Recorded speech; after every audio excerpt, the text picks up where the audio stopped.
Hi, how's it going? Welcome to a new era. It is the first day of the rest of our lives, folks, and we are going to take it all in together. As the Dallas Mavericks take on the Phoenix Suns, welcome to the DLLS Mavs watch along. Let me prepare all these assets. Presented by Michelob Ultra at just 2.6 carbs and 95 calories. It is a superior, smooth taste worth playing for, and that is why Michelob Ultra is the official beer sponsor of the NBA, folks. My name is Bobby Karalla, and we are about to take in some Mavs and Suns. The Mavs are taking on the Suns. I have not taken in enough sun recently. I've been living in a cave for the last few days as we've been waiting for the inevitable news to break that Nico Harrison is no longer GM of the Dallas Mavericks. It is a brand new chapter in this franchise's history. It's very exciting, but it's also very uneasy. Change can be scary. Change can be daunting. Change can be very confusing. But change was needed. And what happens next is now in the hands of Patrick Dumont and the rest of the Dallas Mavericks. All we can do is watch, listen, and hopefully enjoy. And that is what we're going to be doing for the next 2.5 hours here on DLLS, youtube.com/@_DLLS_sports, I think is the YouTube URL. Not quite sure on that. Let me know in the comments. I got a TV screen right here. I will be watching the game. We will not be showing the game. I will just be watching the game. I will have a little score bug up there, right there, that will let you know about how much time is left and about what the score is. Now, the stream that I'm watching is it's not a stream, it is an actual, I'm legally watching the game, but it is via the internet. It's about 45 seconds behind real time. The NBA.com box score is pretty close to real time, but I'm coming to you from 15 seconds in the past. So, if you want to sync up your TV to the score bug, be my guest. If you don't, also be my guest. The one thing I would ask, is first off, you're going to have to hopefully deal with not too much of my voice getting hoarse, but I am starting to dry up pretty good, folks. My sinuses do not handle weather change well, so I made a cup of very hot coffee right before we started. I'll be sipping on that. I also got some water. I'll be sipping on that. Hopefully you're sipping on something, either water, coffee, or Michelob Ultra. So as long as you can deal with my raspy voice, and please no spoilers at the end of a very close game. But we're just going to be hanging out here for the next few hours as we prepare for tip-off between the Mavs and those hated Phoenix Suns. I guess, actually, are they hated? Let me know. How do you feel about the Suns? Do you still dislike the Suns? Or do you not really care? Did you ever dislike the Suns, first off? And if not, do you still? And if not, why? And if so, why?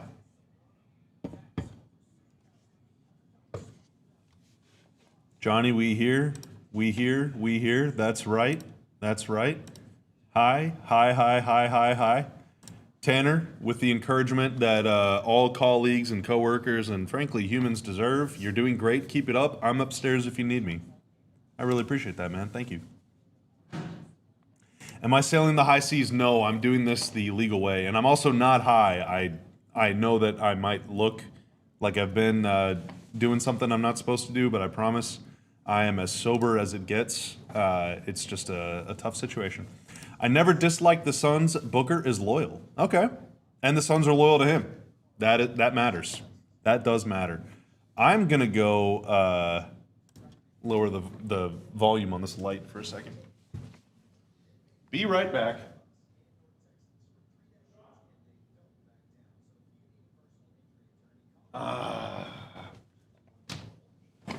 Much better. Much better. I still don't like them because of Devin Booker. I hate Mavs ownership more than any rival. Jeez. I mean, respect. Respect. Pomelo, what's up? Diehard Pomelo. I'm both of those things. What? Oh, drunk and high? Respect. Have a great night. Or do you mean sick and sick? I'm not sick. Let me I want to get that out there. I want to put these rumors to bed, all right?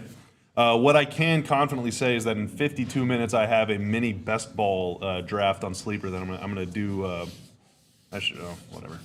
I have a mini best ball draft that I'm going to be doing. All right, we're almost underway. Klay Thompson is sipping from what looks to be Tanner, what were those things that were really famous? Like the big kind of things that everyone was putting their water in? And it was like everyone was trying to buy them. Y'all know what I'm talking about? It's Stanley's. Yeah, it looks like Klay is sipping from one of those. Would y'all ever consider show bets on y'all's season predictions? Absolutely. All right, we're underway. We're underway here in Dallas, Texas, baby. Let's go. Let's go. Devin Booker drives right. I'm not going to be doing too much play-by-play, but I just want to kind of get in the mood, all right? Grayson Allen bricks a three. He knows the deal, and the Mavs are off to the races. Brandon Williams down the floor and lays it in. All right, I want to turn up the volume. I don't want you to hear the TV because I don't want to get in trouble, but I do want to see what the vibe is like. There are a lot of empty seats early in this game, which is kind of a bummer, but AAC traffic is pretty serious. Gakugen was letting us know there was a lot of traffic around the arena for this one. PJ for three, that's a miss. That would have been nice to see go in, but he's there with the dunk. And he's staring down the bench. Oh, no, okay, he wasn't staring down the Suns bench. He was looking at Brandon Williams. That's good. Hopefully, I want to go on record. I'm going to do this early in the game. I hope the arena is absolutely rocking tonight. I hope that the arena is loud. Now, if you're at the game, you don't have to make any noise if you don't want. You can boo if you want. You can chant sell the team if you want. You can do whatever you want. It's your world. But I hope everyone is extremely loud in this place. The Mavs players need a refresh just as much as the Mavs fans do. And hopefully we can all give it to them. Gafford inside. Very awkward looking shot, but it goes and one.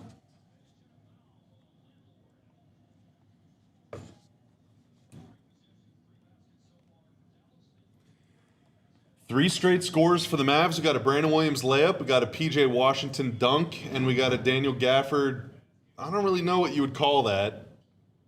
It's like a kind of a, I mean, it really is a layup. Like he laid that straight up in the air. That was pretty cool. Pretty cool. Pretty cool from the landlord. The landlord man.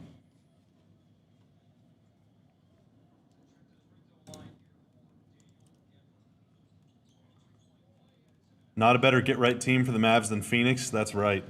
Phoenix has been playing well lately, though. Their last 5 wins all by double figures. Annoyingly good. But hopefully they play their part tonight and do what everyone should do whenever they play the Mavs. Lose. Royce O'Neal, nice pass. Okay. Grayson Allen definitely traveled there, but that's all right. Daniel Gafford said, get out of here. They got some legs so far. They're playing hard.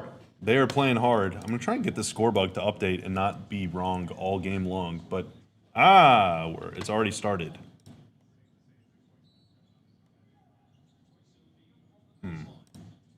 There we go. Booker clanging, doing what he does. Doing what he does. Brandon Williams in, kicks out to Christie, to Coop. Throw it down. Nice lefty finish. Dude, the Mavs they're cruising right now. They're cruising right now. I love to see this start. This is a great start. Mark Williams, no one even likes you, man. No one even likes you, dude. PJ dunk. It's 5 straight layups for the Mavs to open the game. 5 straight layups to open the game. That is about as good a start as you could hope for, folks.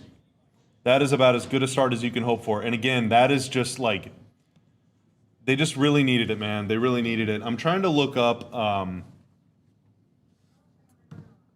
right, so Cooper this season with the lefty finish, the left-handed drive has been really important this season. 65 drives going to his left this season, 0.94 points per chance, which is fine, and 0.946 points per direct, which is not bad. It's not great, but it's not bad. He's done pretty well going to his left after it was a rocky start for him. But for this team, man, great start.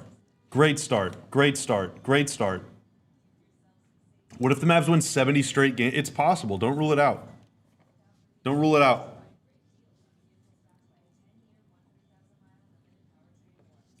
So I was having a very serious conversation earlier today about the effect that all of this screen time has had on me these last few weeks of my life. I've spent a lot of time looking at screens, folks.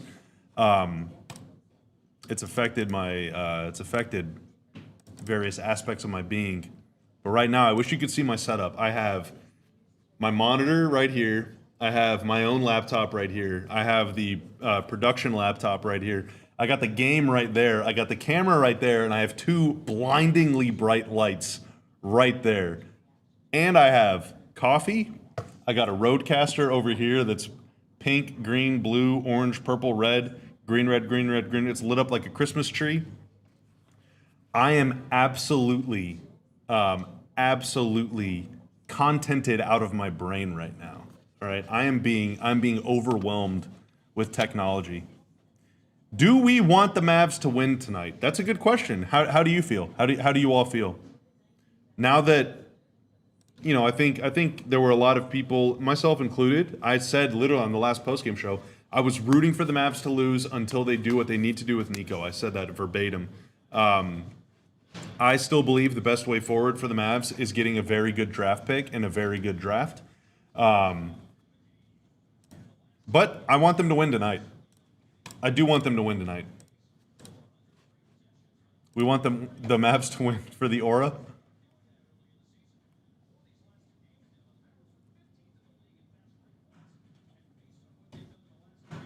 How many times did I stare at a window at it? And none of your business. None of your business. None of your business. Let's tank. I want a high pick still. So I would say about 50-50. Granted, it's only a few responses, but that's probably a pretty accurate representation of the fan base. It's probably close to 50-50 for tonight specifically. Maybe a little more toward win than lose for tonight, but for long-term course of the season, I think a lot of people still want that draft pick. Dude, PJ's playing hard, man. Wow. Wow, he absolutely just shrugged. I think that was that Royce O'Neal? Just said, get out of my way. Dylan Brooks for 3, you're washed, brother. Mavs might win by 40. PJ for 3? That would have been cool. It would have been cool. Mark Williams again, man. He's having a huge game.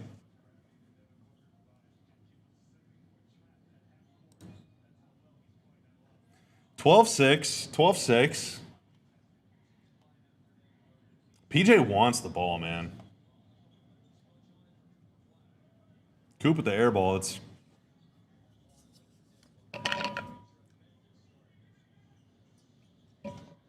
but with the steal, folks, and that's why you believe. That's why you believe. To Max for 3? No. Offensive rebound though? Out of bounds, kind of. Saves it in. I don't know if that's a turnover. If it is, it's not deserved. Royce O'Neal being annoying.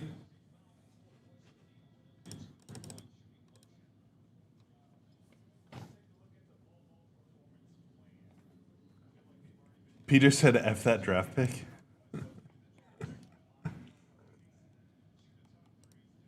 I mean, I get it. Like, especially on a night like tonight, you want to win. But even in general, players don't want... First off, players don't want to tank. They want to win.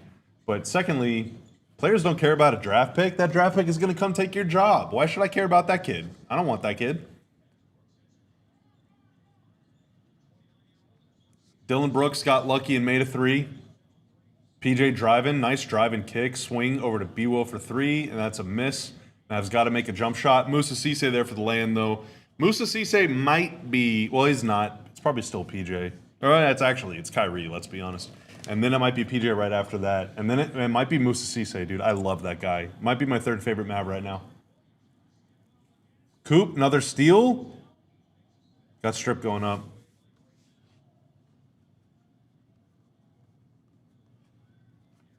I love Musa Cisse.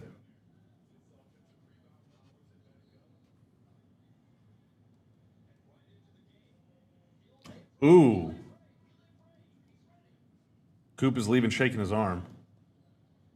Oh, we got hit literally all wrist by Grayson Allen and is holding his shoulder, dude.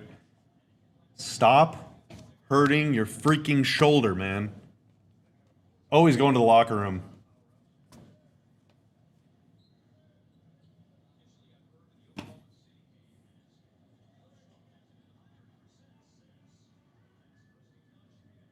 Awesome. Max from the corner for three, though, so that's cool, I guess. Yeah, he got hacked pretty good on that. He got hacked pretty good.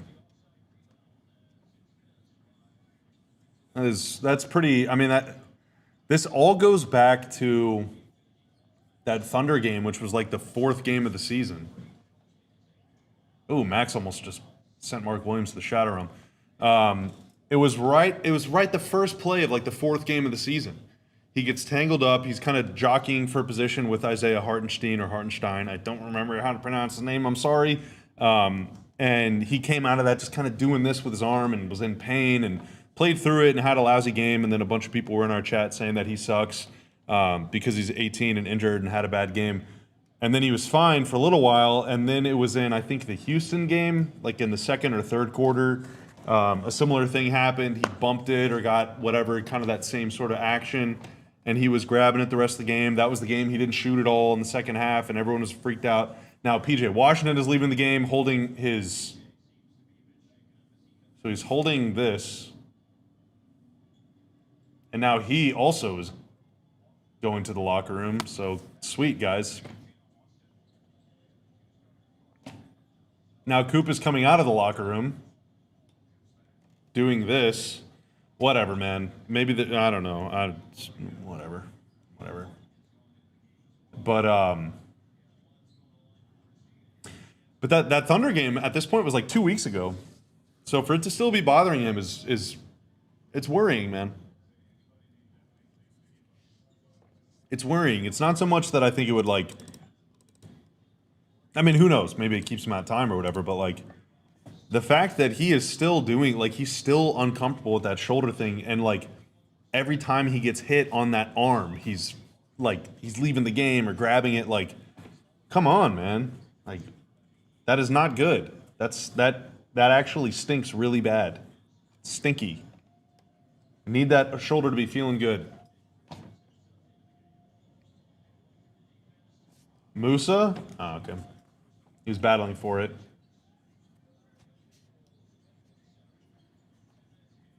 Devin Booker in the lane pulls up. Nice shot. Nice shot, man. That's full speed into like a 9-foot rock back straight up in the air jumper. Very nice. Brandon Williams absolutely crosses him over, though. Gets laid out at the rim. No call. Najee walked, but no call. Great.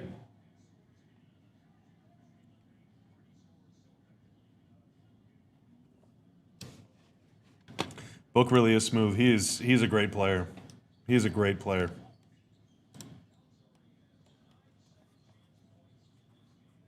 Royce O'Neal wide open for three. If you're gonna double, you got to rotate out faster than that. You have to rotate out faster than that.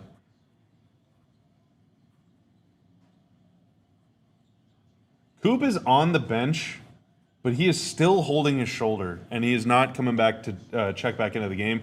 Granted, it's the normal sub pattern anyway, so it's not like it. I mean, at this point, it would be kind of. So it's not totally weird that he didn't come right back in the game, but he's still just holding that shoulder.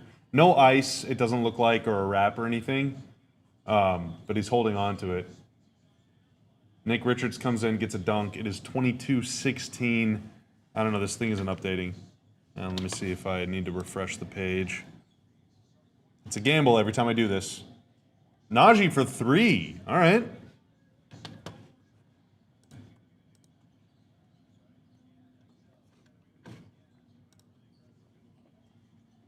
Oh, Book, nice move. Oh, my God. He's really good. He's really good, guys. He is really good.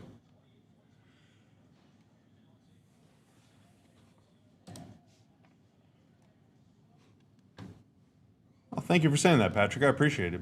I appreciate that. I really do appreciate that. It's good to kind of be back with the same Studio 41 setup. The basement, intimate, just hanging out with chat. It's good times. It's good times. Ooh, hang on. Was there a fight in the NBA? Yves Missi versus Jeremy Grant. Oh boy. Oh boy. Wait a minute. All right, they're just kind of grabbing each other. I need a close-up shot. What happened? I need a close-up shot. They're just...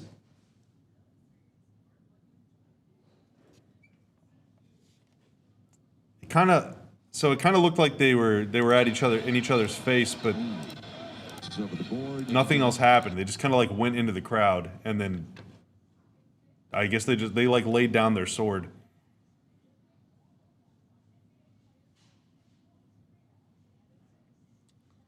Huh. Well, that was kind of disappointing. I was hoping that it was going to be like a proper brawl. Thought it was going to be a proper brawl. All right, I don't know why this is just... oh, it's because... Yeah, okay. Whatever. Pop-up ads. So bad. So bad. All right, it's 25-18. Let's run through the box score. How do I do this?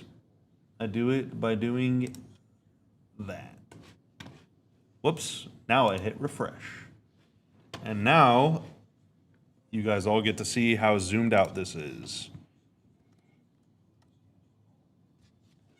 This is like... Okay. I mean, can you see this all right?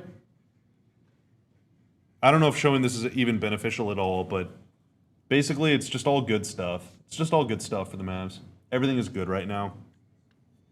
Except for the three-point shooting, but Phoenix isn't making threes either, so it's all good. Boston's beating Memphis by 28 right now?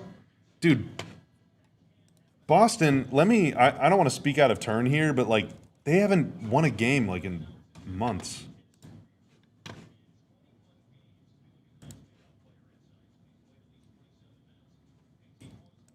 I say that, well, Boston's 5-7, but to be just destroying Memphis like that. Charlotte is also beating the brakes off the Bucks right now. It's 92-74. Orlando is curb stomping the Knicks. I don't know what's going on with the Knicks either, man. There's just a lot of weird stuff happening in the East right now. I mean, what's going on? They're 7-3, but like they've had some shaky games against good teams. Coop is back in the game.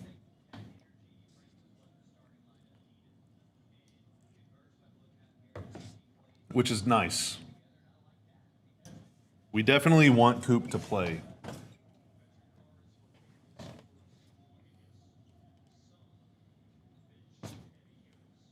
Coop for 3, okay. It was a better miss than his first one, so maybe tweaking the shoulder actually did him some good.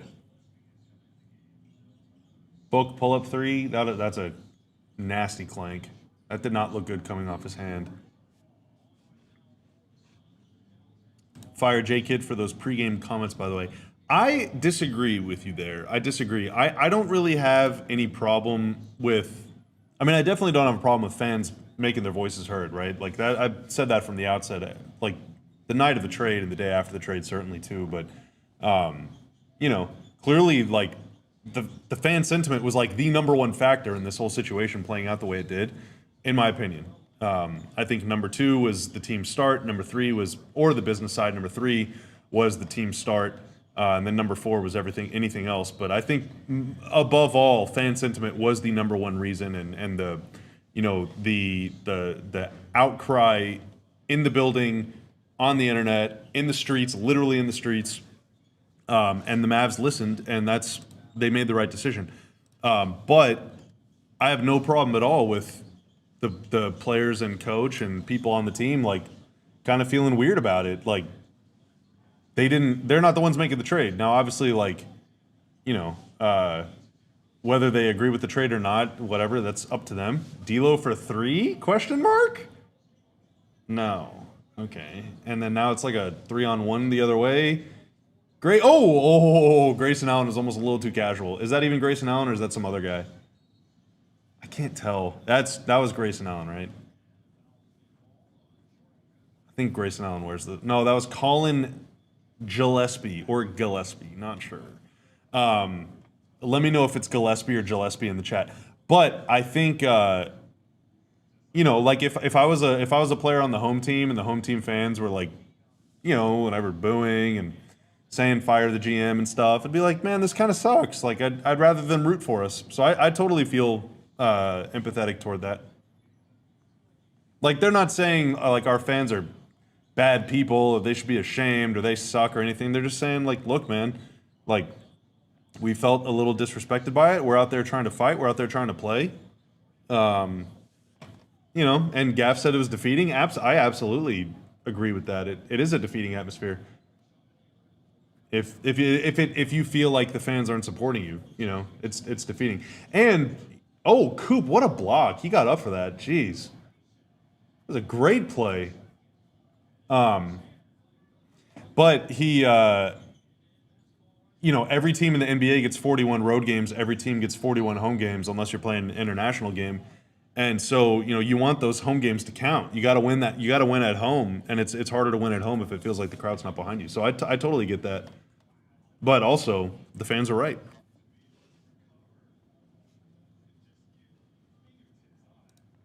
As a Houston fan, I do love the content. So even though my team is beating the Wizards, I'm wishing you guys like, oh, thank you. Thank you. It's too bad you're a Houston fan. It's too bad. You should reconsider. Read some literature on the subject. Thank you, Oscar. Thank you.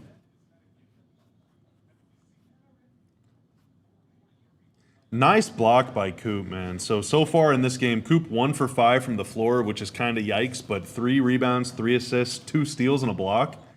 Holy moly! I'm gonna do some quick research actually while I have you on the line. Player game stats finder.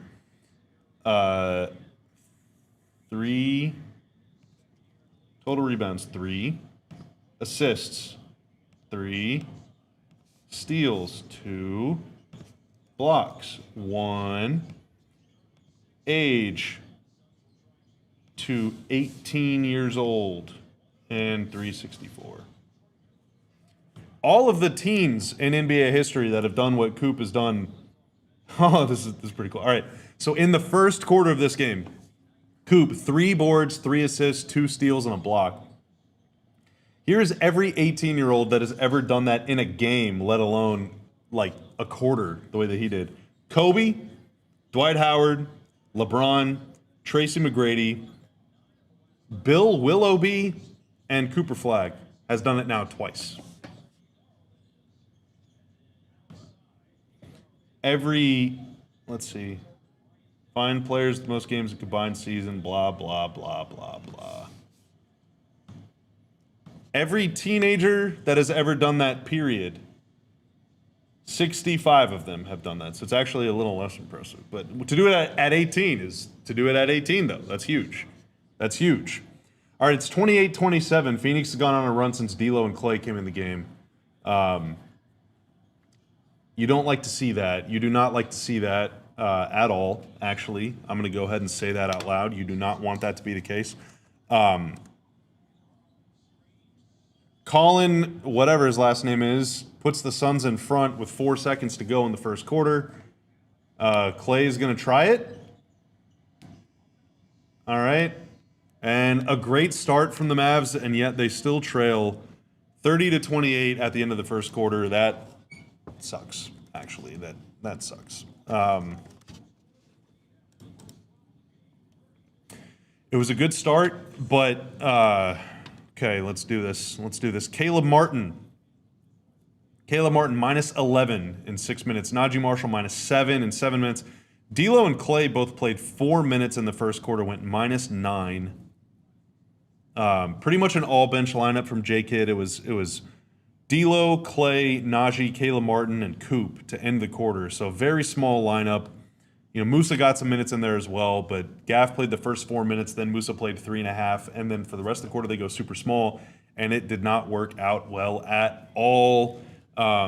Generally speaking, you want to go with a small lineup if you can make up for it with speed and with shooting.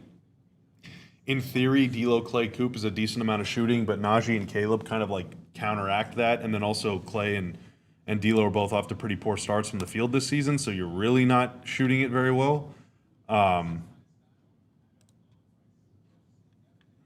Yeah, I don't know if that lineup has any legs. I'm not gonna lie, and it's not very fast either. But I just don't know if that lineup is any good. But J-Kid tries everything always, so it kind of is what it is.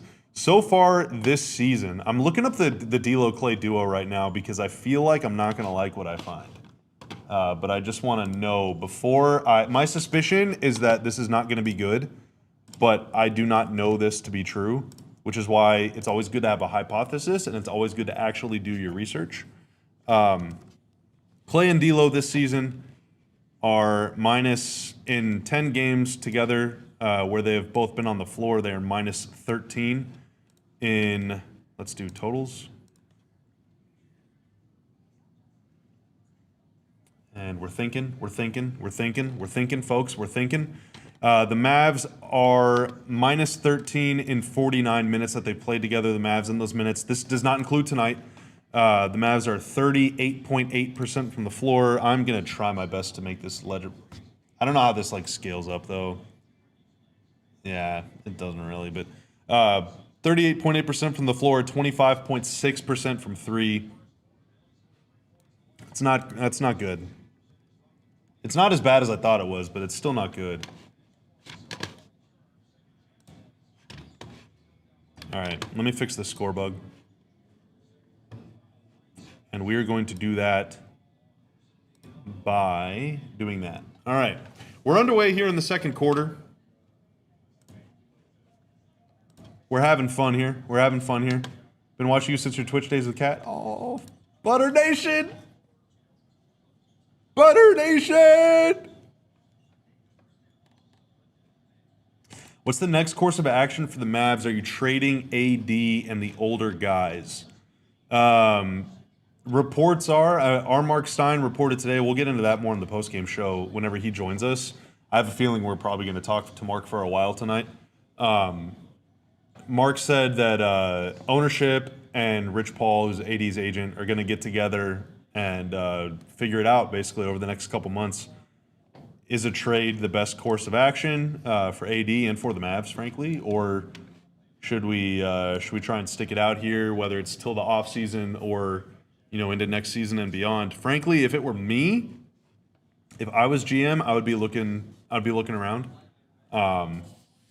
But the issue I think right now is like you cannot trade a player that is hurt when his value is at an all-time low. You're just not going to get as much back. But the challenge, the solution then to that challenge would be for AD to play for a few weeks and look really good, and then everyone be like, oh yeah, this guy's really good. We actually do want to trade for him. But the challenge is now he has to play without getting hurt, which he hasn't been able to do since joining the Mavs. They just showed Coop on the bench. He's got this like large kind of wrap thing on his shoulder. It looks like there's some sort of electronic gadget on it. So like he kind of looks like if it was a different color, he would look like a decorated general. But instead, because it's the whole thing is black and like the electronic part is red, he kind of looks like he's like part of like the Star Wars bad guys. So maybe this is like Dark Coop. The Dark Coop era has begun. We need to give him like laser beams for eyes. D'Lo, nice baseline drive and finish. I think Phoenix might have forgotten he's left-handed on that play. Please tell me DLLS is not part of the fire sale. No, we're not going anywhere. We're not going anywhere.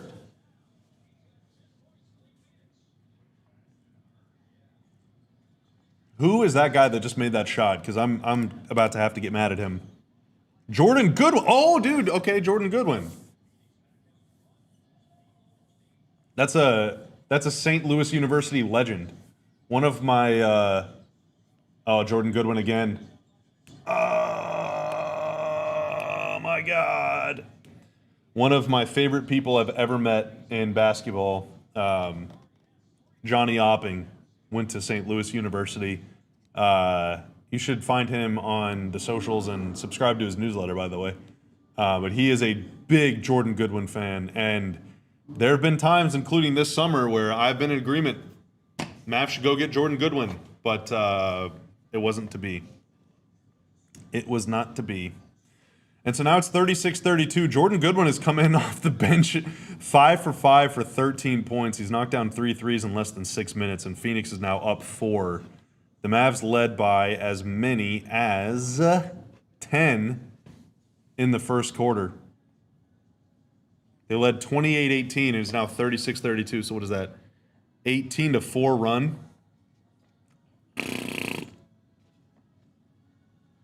Hate that. What did I think of that last D'Lo shot? Tim, I'm not going to lie. The last D'Lo shot I saw was the one that he made. Did he take a bad one? I'm looking. He missed a 3 just now. All right, hang on. I'm gonna have to pull it up now that you've piqued my interest. Oh, cannot show that in the reflection. I will get in big time trouble.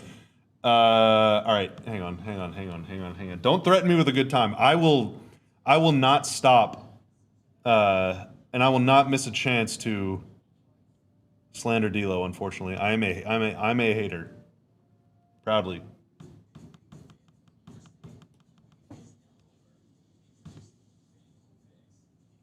Let's see.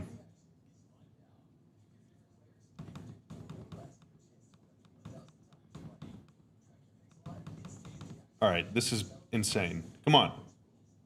Come on.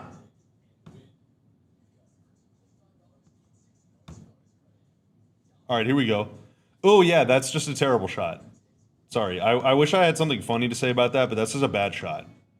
So D'Lo brings the ball down the floor. Max brings it down the floor, gets it to D'Lo, 19 seconds on the shot clock. Dribbles right, does nothing with the ball. ISO'd on Iguodaro, and then after 7 seconds takes a step back 3. Yeah, that's a bad shot, man. That's a bad shot, Tim Cato.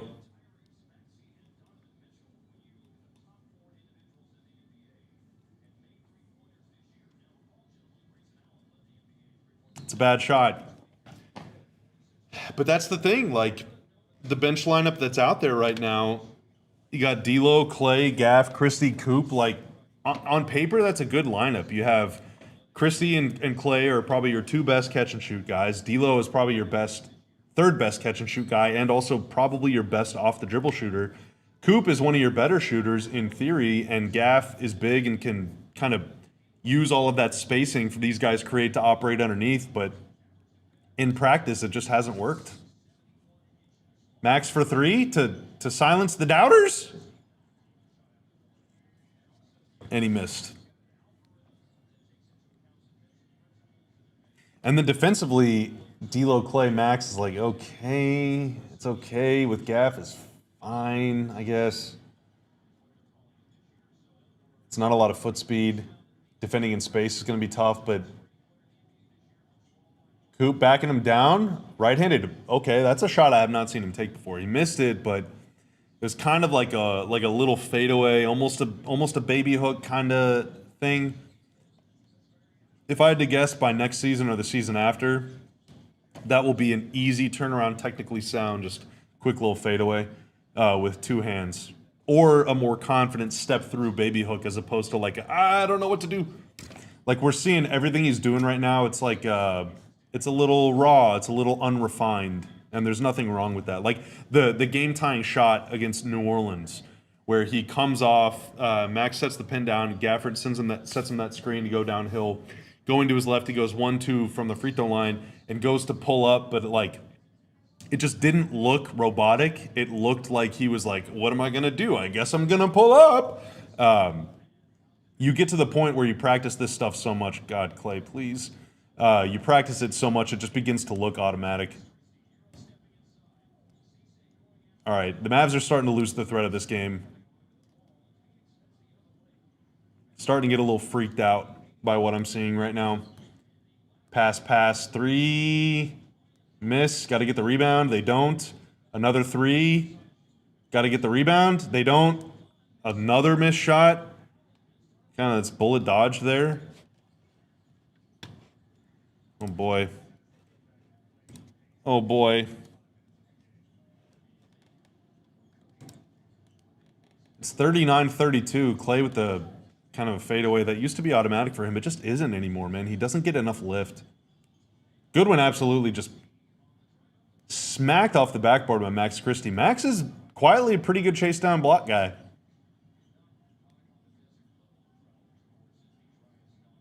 Max now trying to create something. Clay relocates. Open 3. All right. He needed that one, man.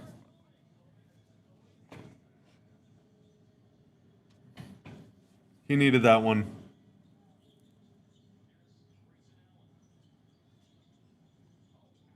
Grayson. Oh, wow. Oh, Coop said, fuck out of here. And Allen gets it back. The Suns now through this portion of the game already have only 4 second chance points, but already have 5 offensive rebounds. You don't want to give them second chances. Don't want to give them too many second chances.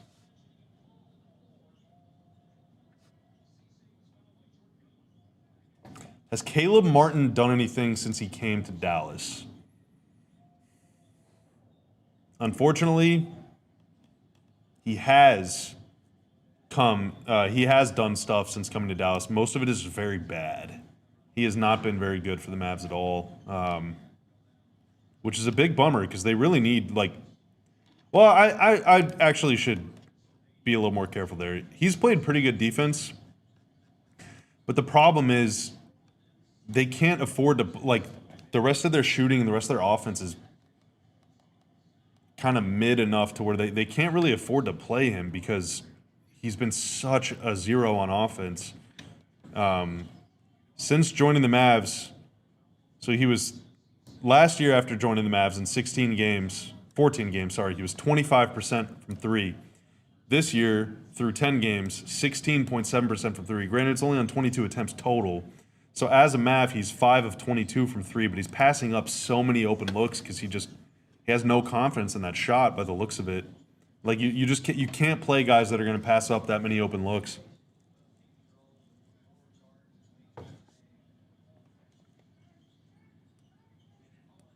Oh, Brandon Williams did like a Matrix move into a double hand reverse. Dude, I didn't know he could get up like that. That was awesome. That was awesome. Dylan Brooks comes in and misses. What else is new? Clay down the floor. He wants it. He wants that shot. Didn't get it. Okay. B-Will to the left. Nice convergence by Phoenix. Nice left-handed pass out to the corner. That was good, man. Brandon Williams is a good player. Brandon Williams is a good player.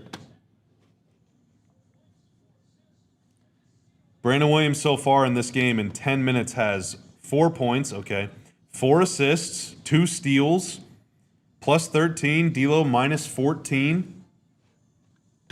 Is PJ out? So he left the game after 5 minutes and then went directly to the locker room. Excuse me, I don't want to lie. I have not noticed him on the bench. I have not looked for him on the bench, but I don't know if he's come. He hasn't come back into the game since then. I don't know if he's come back to the bench since then or if he's still in the locker room. I don't believe he's back on the bench yet, but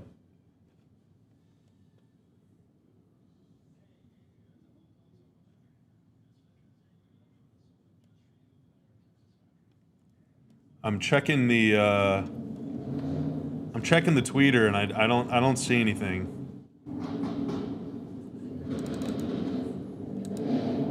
Brandon Williams can absolutely play basketball, though, man. That guy he's really, really good. And, you know, now is not the time to be crediting the previous regime for anything. I know no one wants to hear that, but great find by the Mavs. Great find by Nico Harrison and the Mavs. They have, you know, and I don't know if it's Nico. Ultimately, it's scouts, and it's you know, Michael Finley handles the draft. Matt Riccardi does a lot of player personnel stuff from, you know, pro teams and college. Like it's a multifaceted effort, but you know, the Mavs have made some really nice two-way signings over the years in the last couple seasons, and really nice end of the bench guys that they've signed to minimum deals and things like that.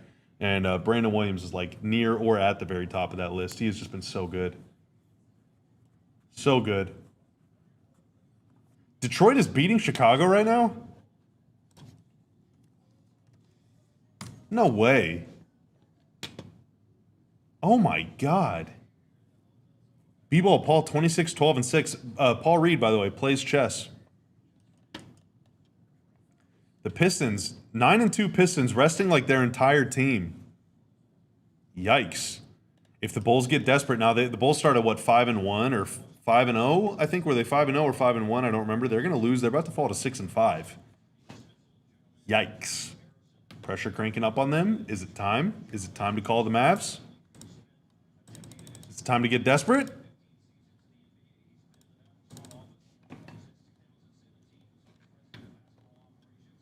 Do I want the Mavs to keep win or to win or keep taking L's? I don't know. I want them to win this game, but ultimately I do want them to get as good a pick as possible in the draft, in this draft. I do want that. Because I think at this point you're 3-8. It's gonna be really, really tough at this point to make the playoffs. Really tough.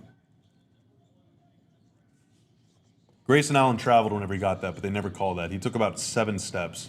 Dylan Brooks for 3, and he got lucky. Just kidding. Just kidding. Dylan Brooks is good. He's a good player. I just wanted to be a homer for like 5 seconds. That lets you know, if I'm complaining about stuff like that, that lets you know I really do want the Mavs to win. Clay for 3. Got to get this thing refreshed again. Oh, it just did. You big jerk. You big jerk. Brandon Williams on the floor, dude. How could you not love Brandon Williams? Hardy for 3. Air ball, great pass. Clay for 3. Also a pass. Never mind.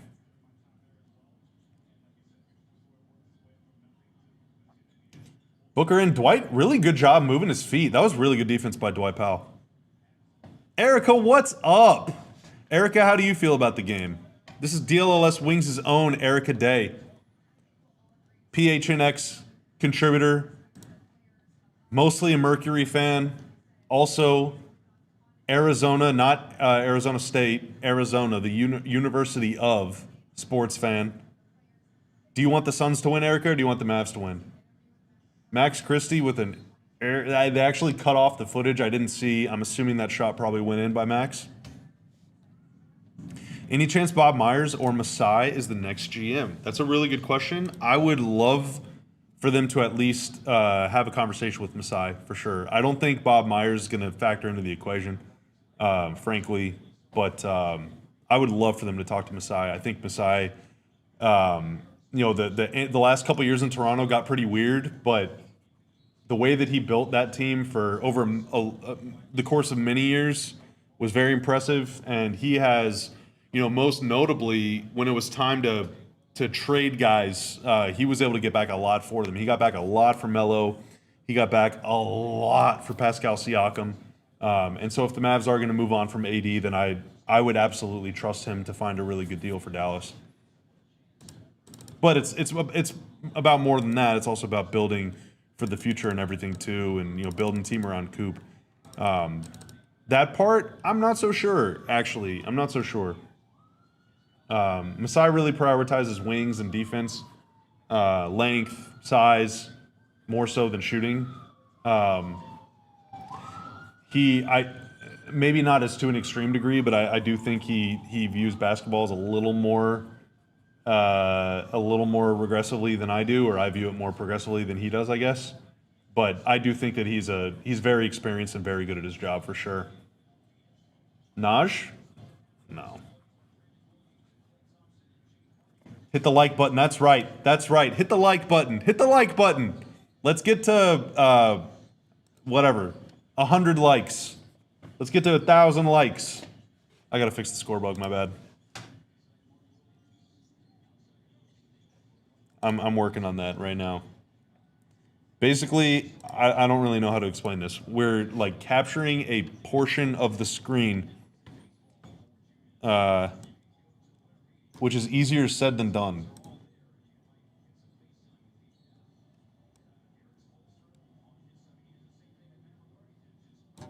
There we go. Oh, baby, we are so back. Oh, my God. Oh, my God. We're so back.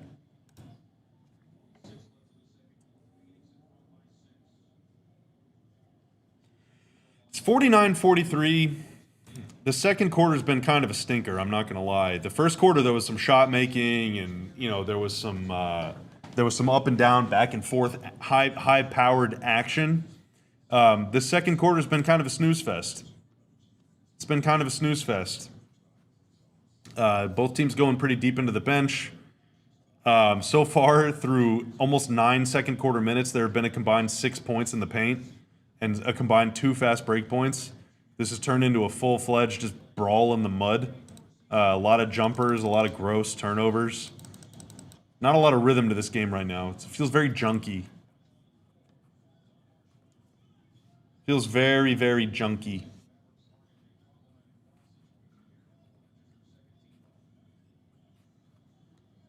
Najee called for the foul. I don't know if I agree with that. I drank way more of this coffee than I wanted to. Now I'm going to be up for the next 14 hours. Phoenix runs a little stack. Mavs did that well. Late double on Booker. He saw it coming still anyway. That was really nice. Really nice play by Devin Booker. God, that was really nice. He's playing at such a high level this season.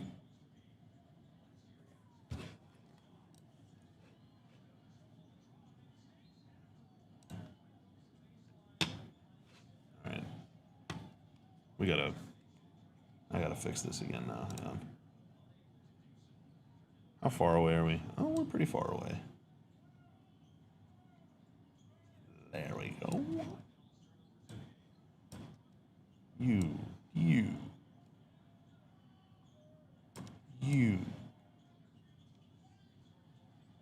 Booker just took a hard fall.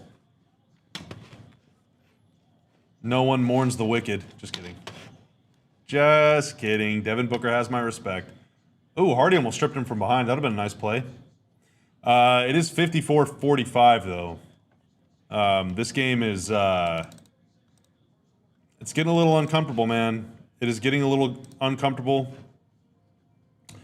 There is still no PJ Washington. There is still no auto-updating score bug. It's getting serious.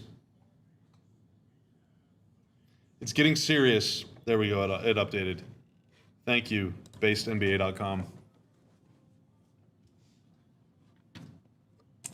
So how are we feeling? It's 54-45. The Mavs have 17 points in the second quarter.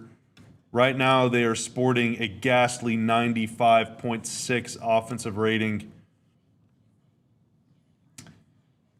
PJ plus 9 in his 525. Without him, over the last 15 or so minutes, the Mavs are minus 18. That is not good. He left the game kind of walking like this. I don't know if he was grabbing this area or if he was nursing his shoulder or his elbow or forearm area. I'm not too sure, but you do not like to see that. You do not like to see that.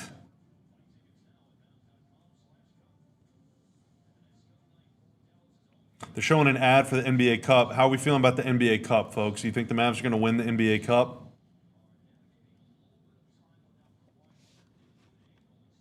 You think the Cup is coming home this year?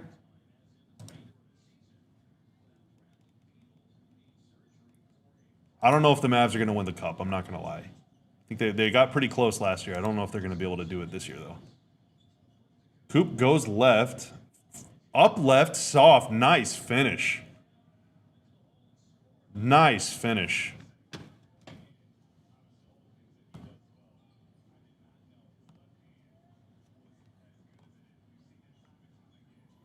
Maybe the problem wasn't that Coop got off to a bad start with his left hand or like struggled with his left hand. Maybe the problem was like I thought he was bad with his left hand and I just misassessed that. Because his first few games he really struggled finishing left, and since then he's just been almost automatic with his left. Gaff just dribbled it off his foot out of bounds. That is precisely not what you want to see. So that's good. That's exciting. That's good stuff, man.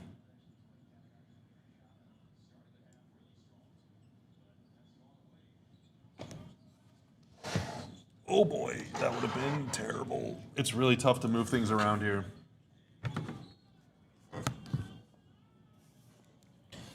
Devin Booker, or sorry, that's Dylan Brooks, not Devin Booker, with the bounce. And it's now a double-digit lead for Phoenix.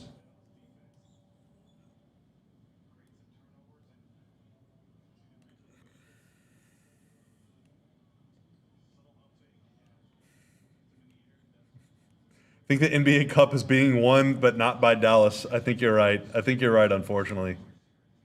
I think you're right, unfortunately. It's 59-47.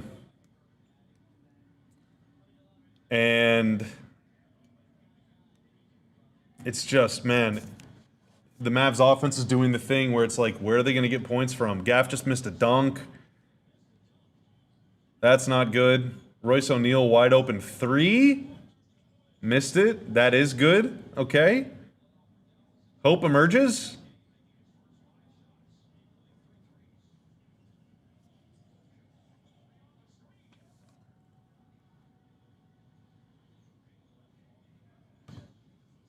Coop for three. I don't know if the score bug just went back in time or if they're going to review that or something.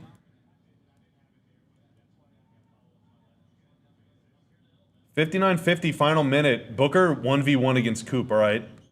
Christie with the double, late rotation. Or maybe it was just on time, I guess. Royce O'Neal floater, rims out. Okay, Gaff rebound. B-Will the other way to Coop. Go up strong. Passed it off, okay. B-Will strong take and one. Coop is good in the open floor, man. Coop is good in the open floor.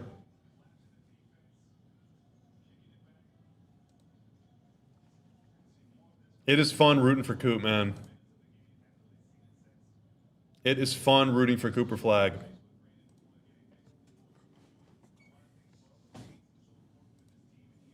It is fun. We're having fun. We're having fun. Wait a minute. Wait a minute.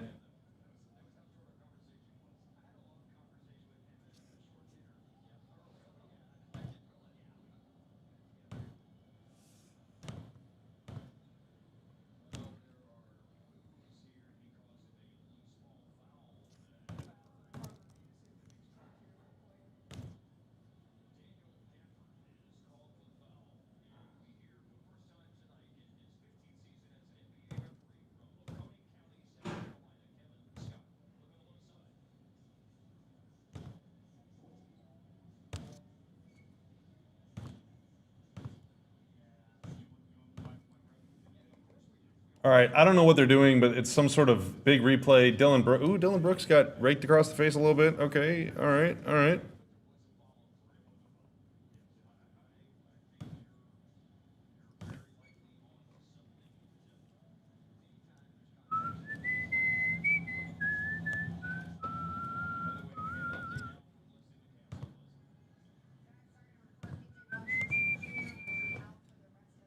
PJ Washington out for the rest of the game. Sorry, I was listening to this Leslie McCaslin report.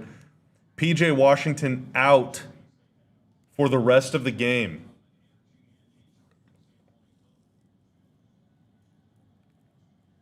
That is terrible. PJ out for the rest of the game.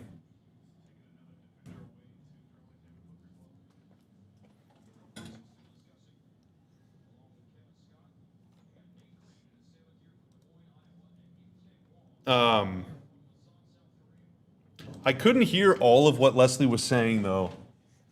Did any of y'all hear what she said? Did she say the cause or the condition or situation or anything? Did she actually say like what the injury was? The volume is on pretty low on here.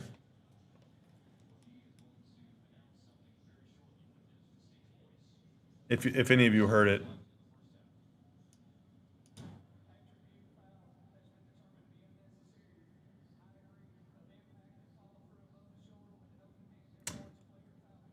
All right, that's being called a flagrant foul, which I think is absolute weak sauce. Shoulder strain. Okay, that's kind of alarming.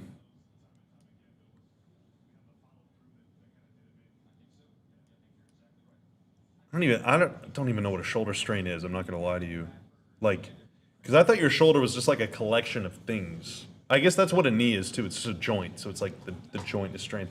Dude, I think that's a weak flagrant foul. Now Gaff's arm was up, but it did seem like Booker. God, his name is Brooks, not Booker. It did seem like Brooks kind of like did a little of like, "Rah!" And then also almost did like the JJ was so good at this, like bringing his arms up through the guy and kind of doing like this thing. It felt like Brooks kind of like made that contact happen. I don't like that. I don't like that. You're right, Pizza. I agree with you. Very weak sauce. Very weak sauce. Lame sauce. Bad sauce. All right, 24 seconds, 20 seconds now left in the half. Book's just dribbling the air out of the ball, and we'll see what happens here. It's Book goes left off the screen, now goes right into the teeth. The defense kicks it out to Dylan Brooks for three. Missed it. Mark Williams, the rebound, lays it back in, and it's a 10-point Suns lead. And we are about to... Najee Heap actually almost went in. That would have been neat. All right, well, it's a 63-53 halftime score for the Mavs. Pretty not the half that we wanted, I think, is the way that we can put it. Not the half at all that we wanted, but hang on, sorry. It was a good start. It was a good start. That's what we can say. It was a good start. The rest of the half sucked, unfortunately. Now the Mavs find themselves a double-digit hole. I'm going to put up a waiting screen real quick, go to the bathroom, refill my water, and we'll be back very soon here on the DLLS Mavs. Watch along. I need to make sure that I do this correctly so that I don't do it badly. All right, I'll be back, everybody, in a second.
Hello. Do you hear me? Do you read me? Am I live and alive? I believe so, but the score bug is not. The score bug is not cooperating with what I'm trying to do here. So I'm juggling a few things right now. I'm not going to lie to you. How is everyone feeling? How is everyone feeling today? It's a 63-53 lead, as you cannot see right here. And you also can't see my mouse alerting you to the score bug that is wrong, but you can see it, I believe. So let me fix that real quick here for you. It is 63-53 at the half. The Mavs trail. Phoenix, the same issues that have been hurting them all year are hurting them right now, frankly. And, you know, the power of positive thinking is a real thing, but positive thinking can only do so much for you if you're going through it the way that the Mavs are right now. And what they need is a lifeline for sure. That lifeline maybe was going to come in the form of just, again, positive vibes, but you lose PJ in the first half. He's not coming back at least tonight. I don't know. I'm going to try and do some shoulder strain NBA. I'm gonna do some research right now. Well,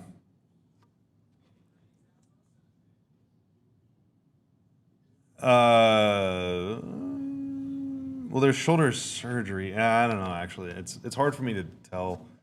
Mavs have always sucked. That is not true. That is not true. The Mavs have not always sucked. The Mavs are just they might suck right now. Unfortunately, they might suck right now. But they have not always sucked.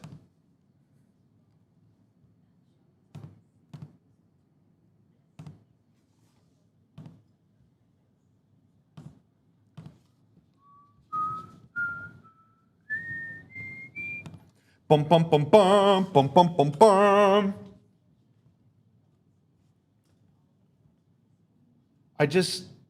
I don't know if this situation is fixable off vibes alone. That's really all I can say. And that's why, that's why I've come back to multiple times now, like, the Mavs need to get a good pick in this draft. Like, they just have to get a good pick in the draft. That's really it. That's it. There's no other way around it.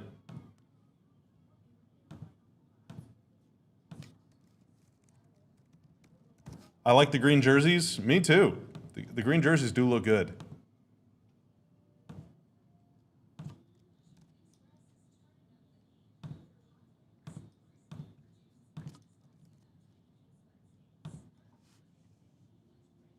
Curry with the comeback. Wait a minute. What do you mean? What do you mean? What do you mean? What do you mean? Were the Warriors...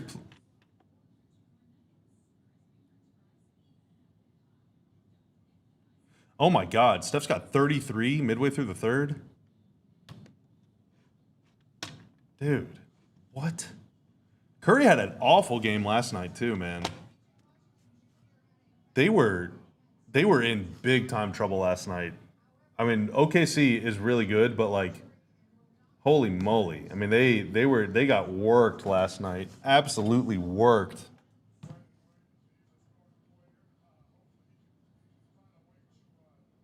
I'm hoping for a top 3 pick. Love you, Laner. I love you too. Thank you for saying that. San Antonio was up by 1 million, but the chef is cooking. It wasn't cooking last night. OKC, I feel like, it's kind of like the same thing that I've said before about, maybe even about OKC, or maybe it was about Cleveland or something, I don't know. Like, it's like the White Walker thing in Game of Thrones, where it's like, dude, it almost doesn't even matter what happens because, like, that other team is just so freaking good. Like, that is That is OKC. They're just so good that it almost doesn't matter what anyone else does. They're just that good, and which is why, you never want to tank in response to just one team. In fact, a lot of the good teams will try and gear up to beat that one really good team, and I think that's the reason why we're seeing so many teams lean into big ball, is because OKC, their perceived weakness is lack of size. But man, I mean, OKC is going to be really good for a long time, and so if there is a year to like take one step back or 2 years to take a step back, it might be right now. Let's be honest. Do you think Casey Smith would return and leave his Knicks job? No, not by choice. Or like he wouldn't leave the Knicks job by choice. Basically, in the NBA, really, no one will ever leave a job by choice, because you don't know when you're going to get another job. Unless it's like I don't know if trainers do year by year contracts or if they sign multi-year deals or whatever. Or if head trainers do, so I don't know the specifics, but like. That would happen in the offseason, and generally it's only going to happen if you get a big, beefy raise. Like, you're never going to leave a situation where you feel pretty comfortable in for another one where you make the same money or have the same title. You're only going to leave for promotion or for more money. And so if the Mavs can offer one or both of those things, then maybe, sure. But I think there's still a lot of hard feelings here. There's a lot of hard feelings here. And I don't know if... not to be melodramatic, I just don't know if the kind of hard feelings that exist there can be fixed with a raise, basically, is the unfortunate truth.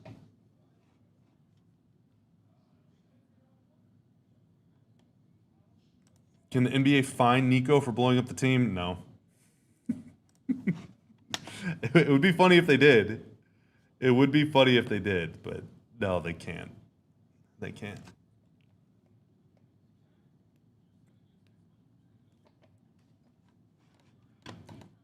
I'm hoping for a top 5 pick. I'm ready for May. Let's go to the lottery. Really got to make a big time effort to out-tank the Nets, Pacers, and Wizards. Those 3 teams do stink really, really bad. They're very, very, very bad. Do I think the Mavs will end up trading Kyrie? I don't think so. Let me say that. I don't think they're going to trade Kyrie this season. Unless he asks them to do it. But that would require a lot. I think that would have to be a situation where there's like no immediate hope, like in the immediate future, that this team could be good. It would need there would need to be like a team out there that is good that could really use him. But most teams that are really good are good because they have star power at the playmaker position.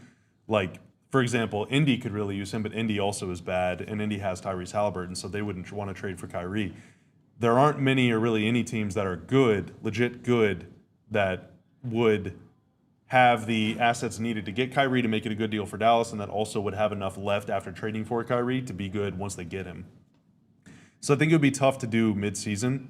And also maybe Kyrie wants to just be here. Maybe he just really wants to stay in Dallas. I don't know what his mindset is like, but if I had to guess, his number one goal right now is to get healthy and get out on the floor and play.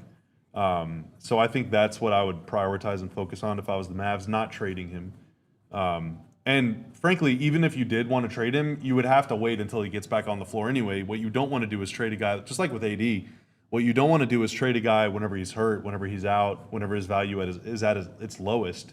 You want to trade him whenever he is available and playing well, putting out good film, putting together good tape, putting together,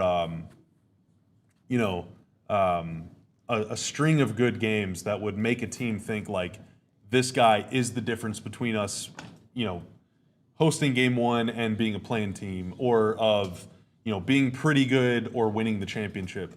And also that's just the responsible thing to do as the GM of the team too, is, you want to buy low, sell high, right? You don't want to. The Mavs unfortunately bought AD at about as high a price as you ever could.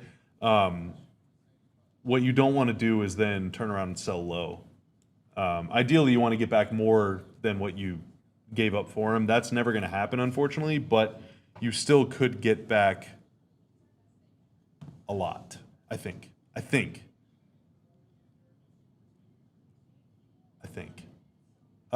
Not as much as you would want. but I think you could still get back a lot for him. The question, though, is because AD is kind of older and he makes so much money, you're going to have to take back a lot of players for him. And I just don't know if I want like 3 or 4 players back for him. Because then the Mavs have to waive 3 or 4 players, and that's just like, it's just, I don't know, it's just a lot of roster arithmetic, and there's so many rules about taking back more money than you send out, or whatever, and like all these other teams are in that same situation where it almost has to be a dollar for dollar trade. And if you can add 4 or 5 players together to precisely match AD's salary, I guess you can do it, but more than likely, if you're going to trade him for a lot of players, it's going to be this awkward combination where you're then also going to have to find another team to trade with. You're going to have to send them either a good player or money and a pick to offset that salary. And then it just becomes expensive and a big headache. So I don't know. I don't know if a team is out there that would be like, yeah, we're going to give you a bunch of picks for Anthony Davis. Like, I think a team would want to give a bunch of vets expiring money, maybe a first-round pick. It's tough, man. He makes so much money. It's tough to do that midseason. Because, again, the team that wants AD or the team that wants Kyrie, they're going to be doing that to try and win the title. Is there a contender that can just afford to lose 4 or 5 guys from that team and replace them with one and still be good enough to credibly make a run at the championship? Like, it's really tough. To Detroit, Tobias Harris and Duncan Robinson and picks works. That's interesting. That is really interesting. I'm assuming for AD, you mean. It leaves them without a lot of shooting is the problem. Then you're playing AD and Duren, and that's it's a little clunky. Clay and D'Lo have got to get their shit together. I agree. They need him. They need those guys. They need those guys to play at a high level if they want to win.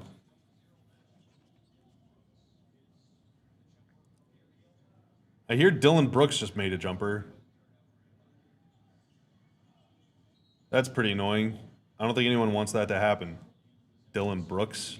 How about you chill out, bud? How about you chill out, Dylan?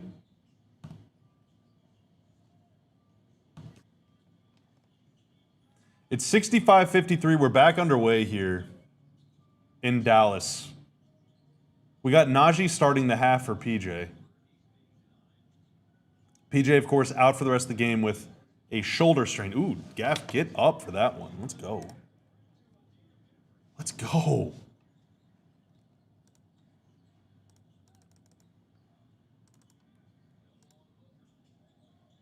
Brooks with the ball fake. Tough shot over Coop, man. I thought Coop defended that really well. Thoughts on a potential KD and Kyrie reunion? No, you can't trade it. You can't trade with Houston. Can't trade with Houston. No trades with those guys. Can't make Houston better. Tobias Harris, huge expiring contract is the key. Getting that expiring money would be nice. I'm not gonna lie. And like the real, like how do I say this? Like the tankiest thing to do would be to trade AD for a bunch of expiring contracts and then trade those expiring contracts to teams for some bad contracts and even more picks.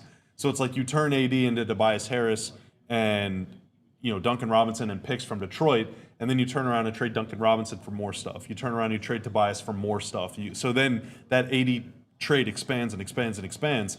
That is how you really do it. But then you're taking back bad long-term money, which then could kick the can down the road. But that's how OKC built its team. They basically would they'd take bad contracts for picks, wait until those bad contracts became expiring contracts, then trade those expiring contracts for picks. Just keep accumulating over and over and over and over again. Keep kicking the can down the road. Keep kicking the can down the road until you find a couple guys you can build around, and then all of a sudden you're ready to go right away. Yes, I would have ranted. Yeah, if I was actually saying the NBA was rigged as San Antonio was climbing. I was literally saying the league is rigged. Proudly saying the fix was in, that it's not fair. Adam Silver needs to be investigated. That it's unacceptable. And so on and so forth. Royce O'Neal makes the three. My my God. Oh my God. This is very annoying.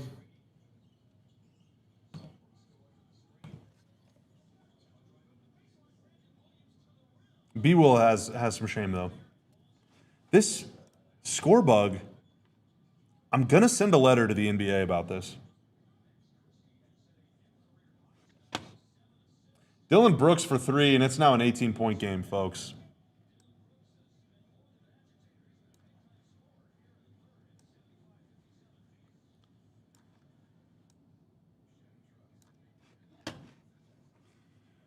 It's 75-57. Let's take a look at the carnage. Let's assess the damage.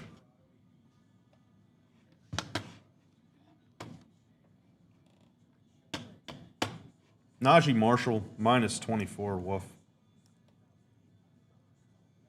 Not the knife's night. Max, 4 points, 7 assists, okay. All right, Max Christie.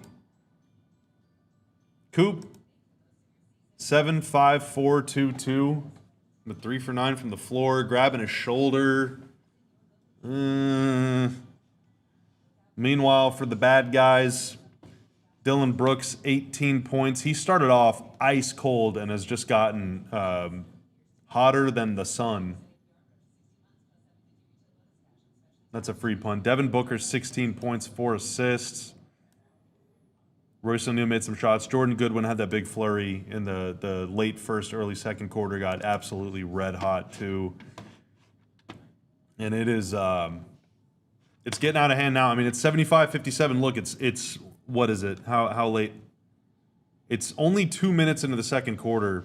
The Mavs have 57. I'm not sure that they're going to get to 75, which is what Phoenix has now, by the end of the third. Like I think that. Like, the offense is just not good, man. Blink twice if you're in need of rescuing. KG now will come say, KG, if you want to come, take over the controller, you can, man. If you want to hop on here. He's saying, I don't think he wants to. This team is embarrassing. It's time for Gafford to go. And they're struggling, man. They're struggling. They're struggling. They're really, really, really struggling. It's unfortunate. I mean, they're really struggling.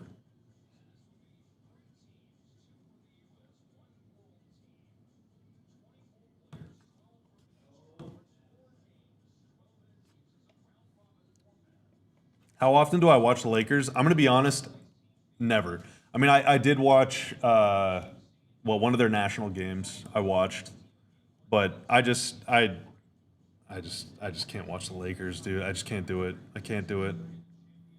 I'm too much of a hater. I'm too much of a hater. Why is Kid refusing to play Nembhard? I mean, that is a good question. You know, he had a couple decent games, and then he struggled for a little bit, and then since then has exited the rotation. You know, he got his minutes while B-Will was out. Since B-Will came back, Coop with the rebound, Gaff took him out. Since Brandon Williams came back, you know, Nembhard hasn't been in the rotation. Coop with the steal.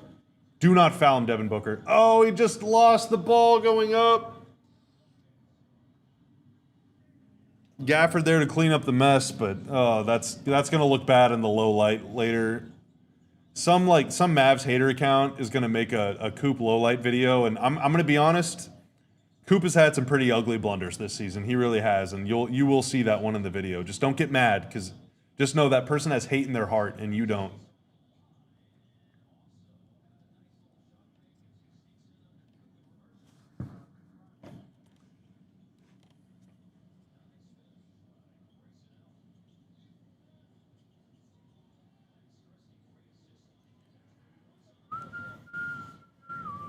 Max Christie with the 3. All right. Mavs proven my theory wrong. They said we will get to 75 by the end of the third quarter, you doofus. You complete doofus. Book pull up 3. That never stood a chance, pal. All right. They're making a little bit of a push here, maybe. Coop for 3. We're back to doing this. We're back. We're bringing this back. Now that this isn't just Team USA basketball in the NBA, we're bringing it back, baby. Are any of your favorite teams watchable right now? My only favorite team is the Dallas Mavericks. My other favorite team, Crystal Palace, very watchable. Very watchable. In fact, you should all watch. You should all watch Crystal Palace.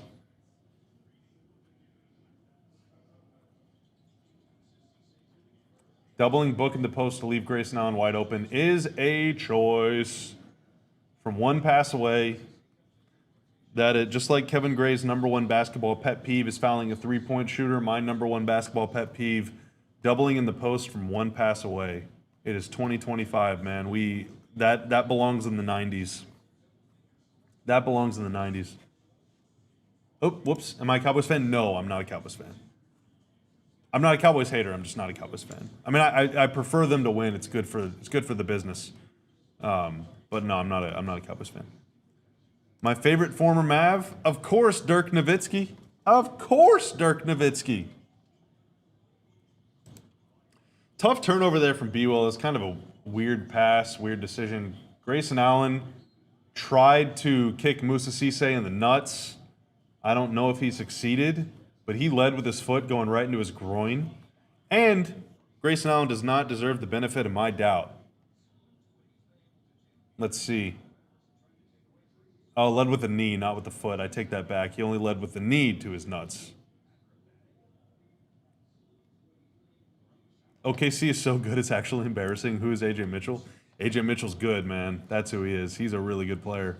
He's a really, really good player. They found another one, unfortunately. Why would I watch Crystal Palace when I can watch Real Madrid? Because Crystal Palace is the only proper football club in the world. All right? That's why. That's why.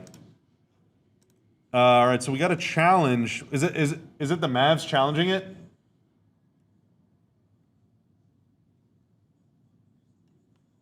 They can't hear me upstairs. I think the Mavs are challenging this. I don't know why Phoenix would.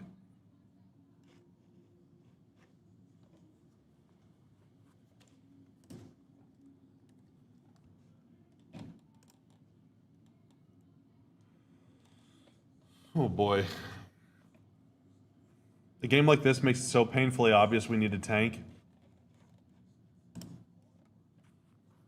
think you might be right. Granted, Phoenix is playing really well right now. It's not so much about who you play, it's when you play them. But, yeah, I mean, if PJ's going to miss some time too, then you can go ahead and I think you can pack it in. But, again, shoulder strain, that could be, I have no idea. That could be a one-day thing. It could be a one-month thing. It could be a 6-year thing. It could be anywhere in between. I'm not very familiar with that injury and with the timeline, associated with that injury. Certainly does not sound good. Say that. It certainly does not sound ideal.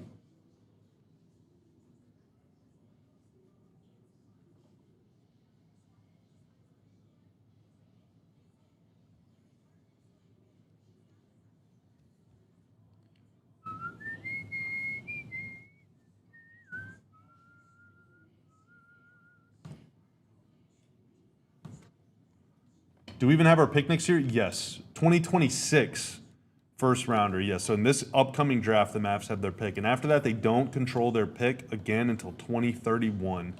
So that's why being bad this year is so important to me because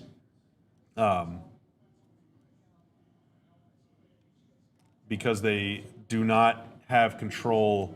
So the Mavs lose the challenge. So I guess they said he didn't stay vertical. This will be the only pick that they can influence of their own for the next 5 years. That's pretty tough. Do I think Caleb Martin has any trade value? Absolutely not. No, absolutely not. The Mavs are stuck with him. He has extremely negative trade value, in my opinion. But extremely negative trade value.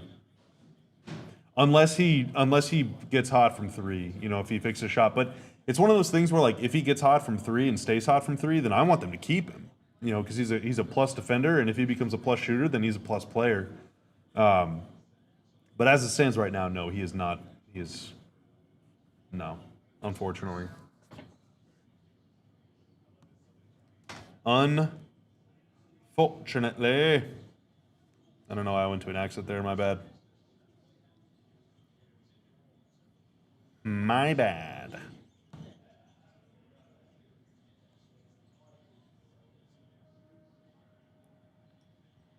Oh boy.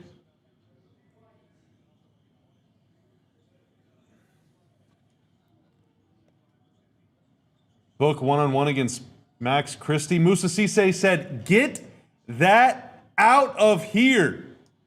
I love that guy, man. And Max turns it over. They gonna test Musa again? I bet he won't. I bet he won't. Yeah, that's right. Instead, I'll give it out to Russell for 3. Whatever. No one cares. No one cares. No one cares. No one cares. No one cares. 85-67. Let Cisse cook, in my opinion. Clay trying to get open. Cisse just gets it ripped from him. Yeah, it's tough. He was dead. Someone need to go help him out, man. You got to go help him out. You got to go help him out. You can't hang your teammate out to dry like that. You just can't do it. It's just another situation where they just look disorganized. It looks just bad. It just looks bad. Clay does nothing. He's a good standstill shooter, but the movement stuff just doesn't bend the defense really in any way anymore. Like, the defense just doesn't respect it, you know? The defense doesn't respect it, and that is a big problem. Like, it's a huge problem.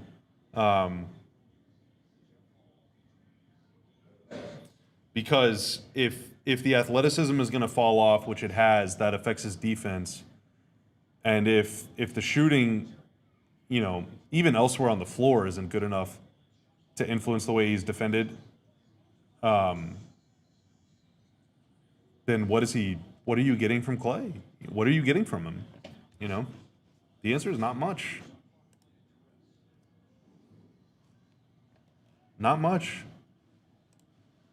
Which sucks, because, like, he's a good player. I mean, in his past he's been a good player. He's been a great player. But it's just not working out, man. Booker, one-on-one v. Clay, tough shot, though. That was good defense by Clay. I think at this stage of his career, Clay in space is going to struggle, but, like, posting up guys or, like being able to use his physicality and strength and stuff, I think he can still do that. So, like, Booker tried him down low, and Clay was not budging. So I thought that was good defense. I thought that was pretty good defense. Booker pull up, Clang. Clay hurt us. That's 2 stops in a row for Clay. Brandon Williams all the way down the floor. It's going to be an offensive foul, yeah. That's tough. You got to let him go a little earlier than that. You got to let him go a little earlier than that.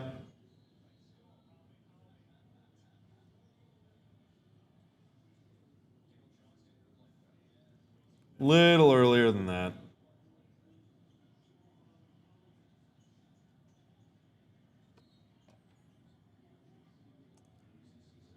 This is 5:25 to go. It is, Mavs haven't scored in, I think, like an hour.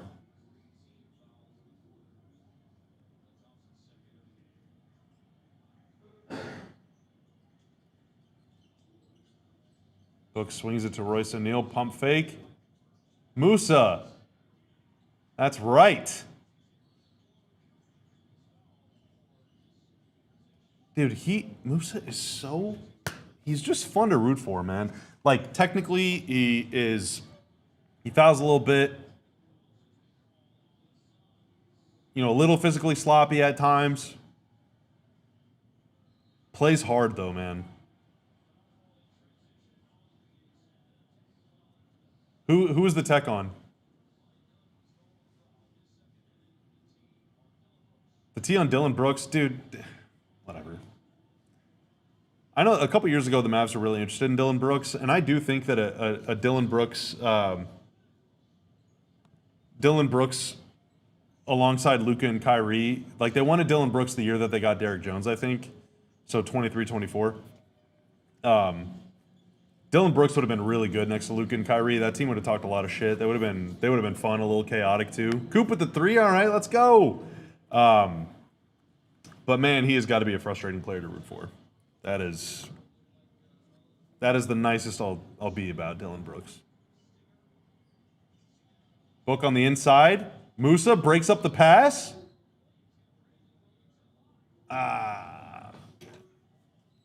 They call a foul going for it.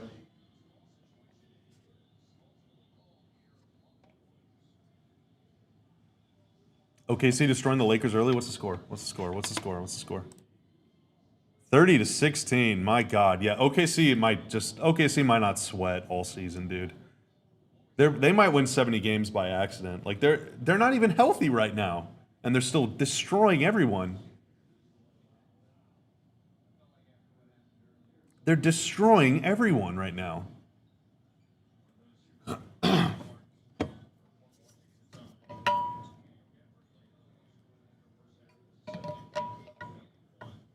Brandon Williams, by the looks of it, lost a contact. That's happened to me before.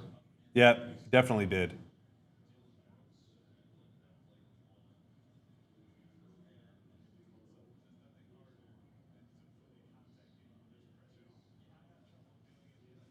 He is really focusing to get this contact on, man. Jeez. Oh my, it won't come off his finger. It's not coming off his finger. Oh, she's going to put it in for him? No way, dude. Okay. I wear contacts. I'm never letting anyone put a contact in for me, ever. Unless, like, it's a dire situation. He got hit really hard in the face. His contact just flew out, but she's putting it in for him. Oh my God. Oh no, she was applying solution. Okay. All right. Whew.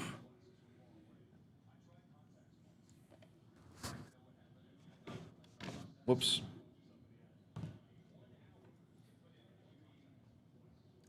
Followell is telling a story right now. Sorry, I'm eavesdropping.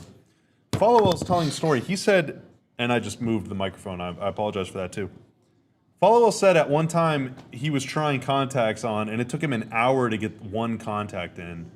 That's just impossible, dude. He's just lying. He's literally lying. What a liar, dude. There's no shot, Tanner. There's a 1 hour? What? When they teach you how to put in contacts, it takes forever. No, not an hour. I can believe it. There's no shot, dude. I just don't believe it.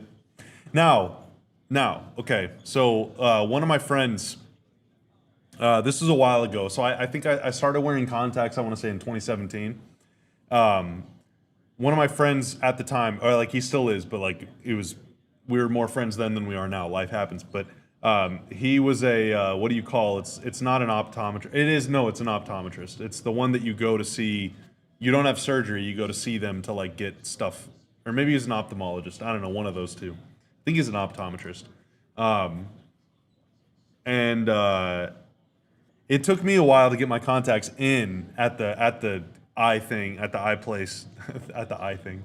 And it came time I wanted to take them out, and I couldn't figure out how to do it. They didn't teach me how to take them out. They only taught me how to put them in. And so I had to call them, and I put them on speakerphone, and I was like, please explain to me how to do this. I was really nervous. I was really, really nervous. So anyway, that's contact talk. Sorry for bogging down. We'll get back to the basketball here now. You guys deserve some real quality basketball analysis on the Mavs watch along.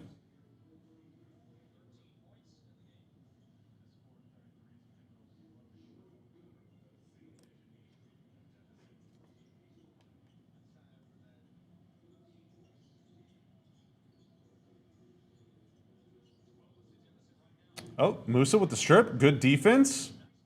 Oh, my God. You got to box out, man. You got to box out. That's tough. Oh, Coop. Between the leg, taken away by Ryan Dunn. Uh-oh. Oh, extra pass. Open three. Offensive rebound. Oh, man. Booker on Clay, one-on-one in the post again. I do like Clay in this. Okay, wild pass. I mean, they're doing their best, man.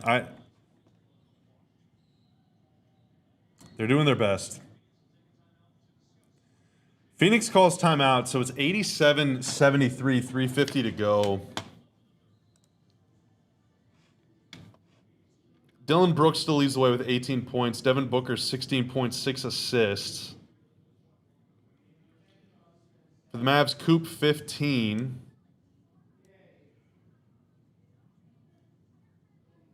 Only two other guys in double figures. Najee minus 20. D'Lo in 8 minutes, in less than 8 minutes, minus 16, 2 points, 1 of 4 shooting, 0 of 3 from 3. No assists, no rebounds, no steals, no blocks, no nothing. Caleb Martin in 7 minutes, minus 13. Like, you know, this Mavs team in theory is, you know, on paper is supposed to be, you know, physically imposing on the inside. Now, granted, no AD, no Derek Lively, and right now no PJ. So that's a lot of your length and a lot of your size, your interior presence at both ends of the floor. But the other thing about this team is that it was supposed to have incredible depth. The bench was supposed to be amazing, right? Now, depth is only depth when depth is depth, right? So if you're missing 3 guys, 3 starters, PJ, AD, Lively, now all of a sudden 3 bench players are thrust into the starting lineup. In this case, depending on how you look at it, Najee, Max Christie, and Gafford. So now all of a sudden you have 3 fewer players coming off your bench. So now your bench is depleted, so you're having to give more minutes off your bench to Musa Cisse and Caleb Martin and Jaden Hardy, who otherwise wouldn't be in your rotation at all. So the domino effect of all this stuff is pretty serious, man. It's pretty serious. They are all of a sudden they have way less depth and they have way less quality in the starting lineup. Steph has 42. Oh my God, dude. Musa Cisse battling for the offensive rebound, and Najee rewards him. Dude, I would legit wear a Cisse, a green Cisse jersey. I would legit buy one. I love this guy.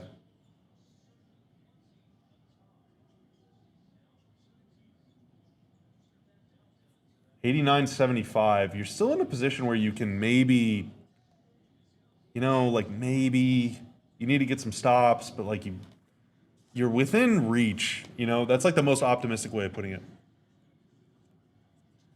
You're within reach.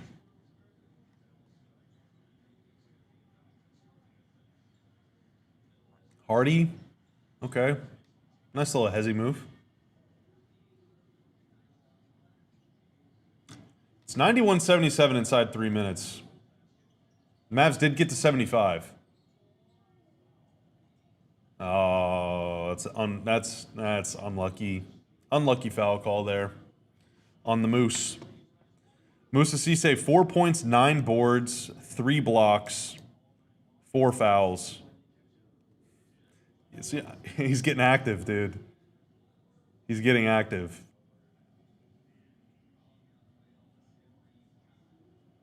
And he's short on breath. Like, I love guys that go out there and bust their ass. Like, big dudes that just play hard. I don't care if you foul a lot. You're a backup. That's your job. Go out there, be active. Make your presence known. Both ends of the floor. He's got 4 offensive rebounds, 5 defensive rebounds, 3 block shots, 4 fouls. It's no layups. If you're going up, I'm either blocking that or I'm fouling that. And if any of my teammates miss, I'm going to fight you for that loose ball. You better box me out, otherwise I'm getting the offensive rebound. Like, I will absolutely support players that play that way all day, every day. Every day. Ali, what's up, man? Hope you're having a good night. Horrible pass by D'Lo, gets turned over. Nick Richards open for a dunk, and that might be the game, folks. That might be the game. D'Angelo Russell, swing to Clay, missed 3. I think, D'Lo, because of the nature of his contract, I believe he has, it's not like a no-trade clause, but it's like a functional no-trade clause, because he signed a 1+1. So he would have to, I believe he'd have to approve a trade. But D'Lo at that price, maybe a good team that like has a backup get hurt or something, like maybe he would be appealing to a good team. So I would. This is not me reporting anything. I don't have sources. I'm not a connected guy or anything. I would go ahead and include D'Lo in a list of Mavs that could, or maybe even should, or maybe even will get traded this season. For me, that list is AD. It's Clay. I'll include D'Lo on that list. And not sure about Najee. I don't think PJ. I will add Gafford to that list. Maybe Najee.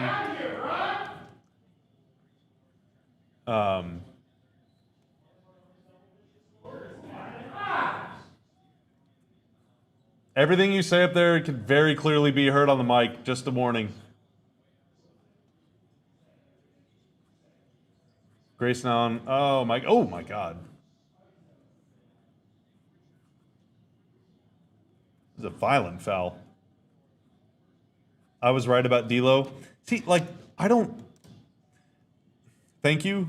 But like, I didn't want to be right about any of this stuff. I didn't want to be right about any of it. I wanted to be wrong. Like, I truly wanted everyone. Sorry, I'm not meaning to show that score. Hang on.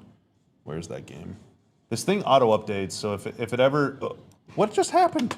Come back. Oh my God. How on an Apple, how do you like see all your stuff? There we go.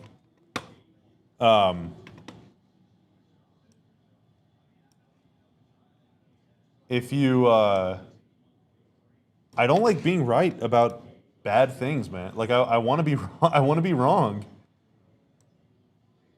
Oh my God, this, I don't know why it's doing this.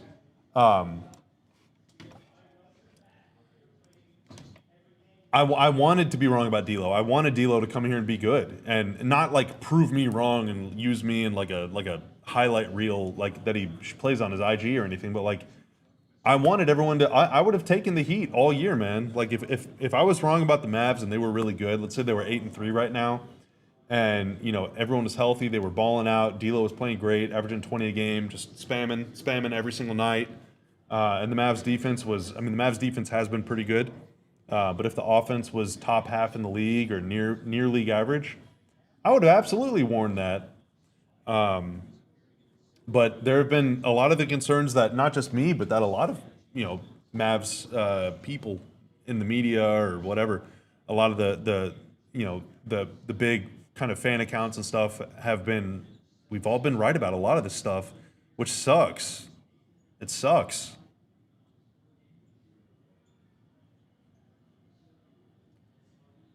Trade Hardy. I don't know if they could trade. I don't know.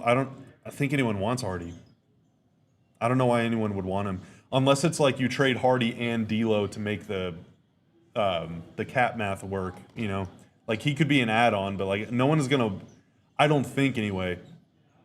Excuse me, that anyone is gonna watch him play and be like, yeah, give me that guy.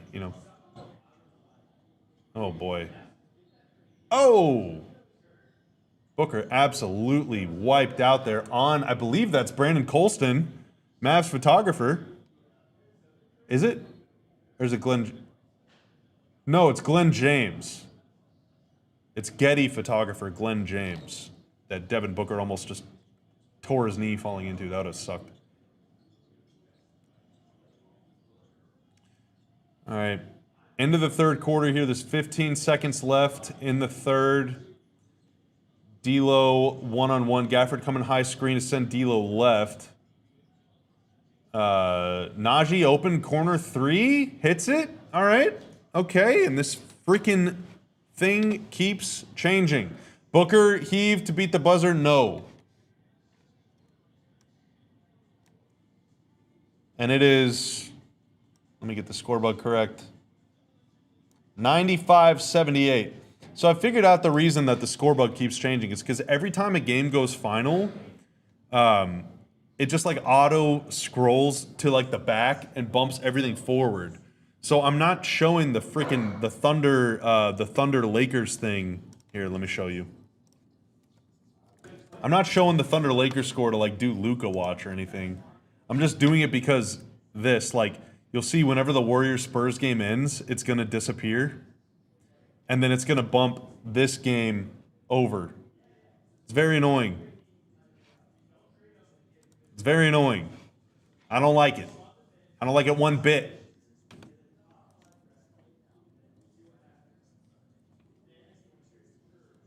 I'd rather trade for expiring contracts and draft assets.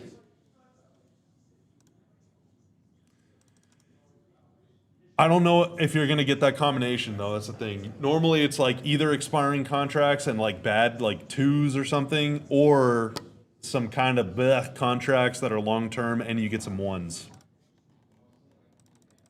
So I don't know if you can do both. I don't know if you can do both. I got some trades cooked up. Let me know if y'all want them. I've worked hard. Yeah, do it. Do it. Do it. We can do trade machine fourth quarter. I don't care. Like, I mean, if you want, I'll just stop talking about the game and I'll just pull up I'll pull up Fanspo.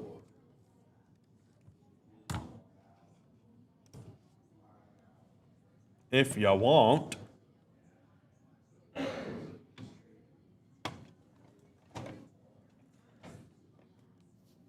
Shout out to the Otter shirt, by the way. Shout out to the Otter shirt. That's part of our merch. You can check out our merch store if you go to store.allcitynetwork.com. And you too can get an Otter shirt.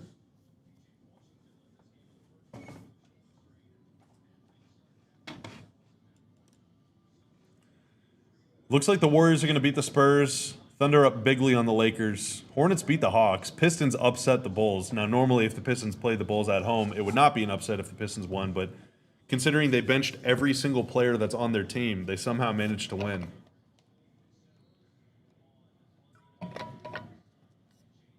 All right, D-Lo, what do you got for me, man? What do you got for me? 95-81, we're underway here in the fourth quarter. Grayson Allen takes D-Lo right to the rim and scores.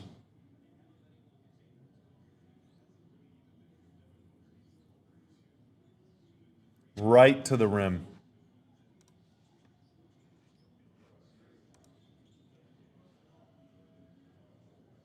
Clay for three. Okay. He's up to 4 of 12 from three.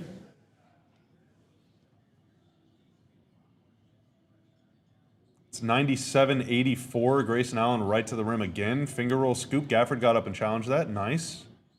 And Mavs will get possession. Oh, okay. The scorebug's actually ahead now, so I'm assuming the Mavs are about to make a three, I guess. Uh-oh. We're in spoiler territory now. We're in spoiler territory, folks. D-Lo to Jaden Hardy. Wow. 97-87 now. 11 minutes left. I've done the gamer thing. I'm leaning forward in my seat. We got a game. Bad foul, bad call, bad call. Bad call. You should feel bad about that. You should feel bad. I don't know if that was Nate Green or Inte Huang, but that was a bad call.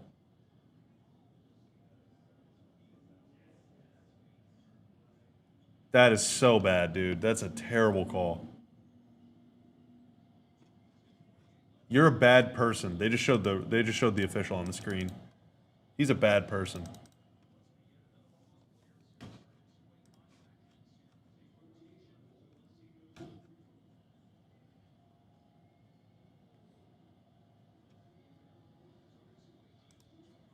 All right, missed the second.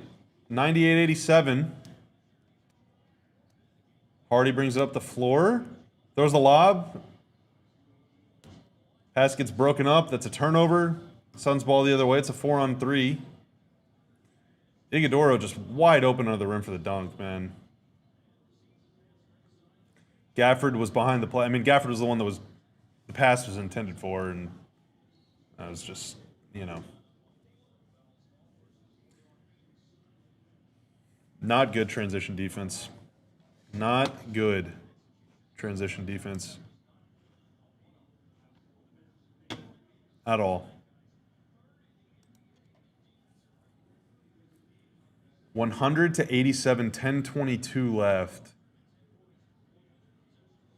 D'Lo ISO'd right against Ryan Dunn. That's tough. Gets the switch in the corner. 3? Tough shot. Don't know if I like it, but he made it. He made it. He made it. I'm going to get fined. For what? Oh, for criticizing? Oh, my God. Grayson Allen just canned an even tougher shot and an even worse shot. Jeez. And I believe that was offensive, that shot by D'Lo just now. If Devin Booker doesn't heat up big time, so Book's got 18. I need him to score less than 27.5, and we got a winner, folks. If he scores less than 10 the rest of the way. Grayson Allen again? Bro, chill out, Grayson. The fuck, man? 106.90, 9:33 to go. Grayson Allen is just turning into Steph again. I'm winning right now, yeah. I need Book to finish under 27.5, or less than 27.5 points. So I need him to score 9 points or fewer the rest of the way. At this point, why even check him back in? Jeez. Mavs will win by 4, and then GM Ben chimes in quickly. Never mind. I'm sick of D'Lo. When can he get traded? So the soonest that guys that sign in the offseason with a new team can be traded is December 15th.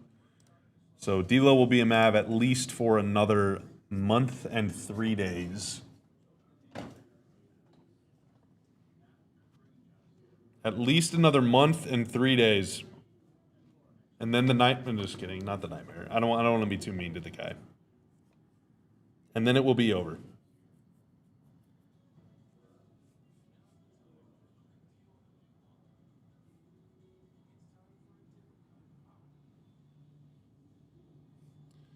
All right, I have about 7,000 notifications on my phone. All I want to do is just retweet the link to the watch along. All I want to do is retweet the link to the watch along. Where's the watch along tweet? We got to get folks. We got to get folks in here, man. We got to let people know what the deal is. KG should e-cam from the couch. Well, we are going to have a group watch along, but not until I think next weekend. I don't remember when. OKC up 25 in the second quarter. Oh my God. Oh my God.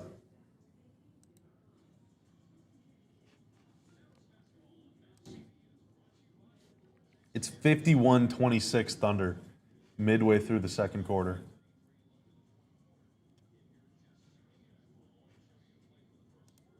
Holy moly, dude. It's just like, what's the point, you know?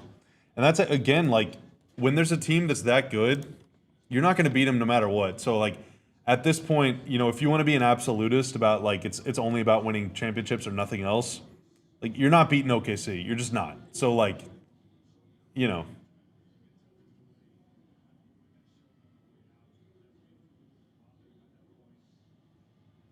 So if you're going to be bad, just be bad. Just end it. Just, you know, you're not beating them. So get bad, get a pick, and let's go. And if I'm not mistaken,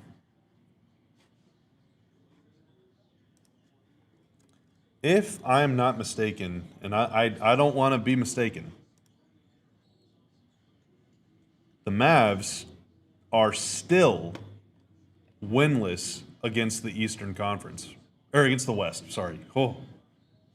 Winless against the West. They are 0-5 against the West heading into this game. And unless something big changes here in the next 9 minutes and 21 seconds, they are about to be 0-6 against the West.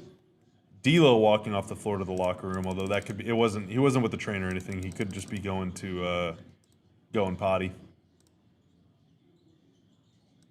106.90, Gafford going off the bounce. Finishes it. Nice play. Nice play. Oso Ighodaro was not ready for that. That was almost backcourt. Crossed Gafford over and just did it back. Oh, Gafford said, fuck you. Oh. And Brandon Williams the other way. Look at the Mavs showing some fight. And Grayson Allen just, all right, yeah, that's right. Remember who you are. Don't ever forget who you are, Grayson Allen. Hardy, out to Clay, turnover. Jesus, man. Why? Why are you the way that you are?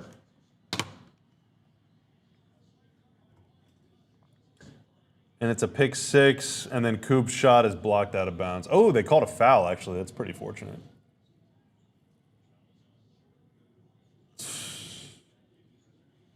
Mavericks win by 4. I don't think so. I don't think so. I don't think so. Oh, man. The green jerseys are so nice. Coop at the free throw line, pretty much, never mind. I was going to say pretty much automatic. Unfortunately, he beat me to the punch. They're not automatic.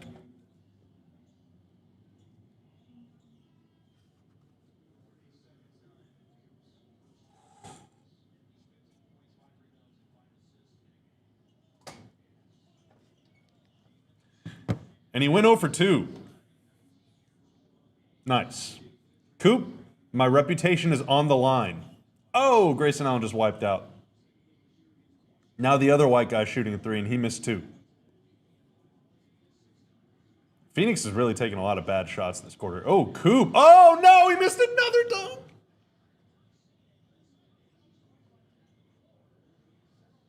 That really was the coolest missed dunk ever, I think, though. Off the rim and then off the top of the backboard, too. That was awesome. But that's like 2 or 3 missed dunks for him this season already. You don't want to be the missed dunk guy.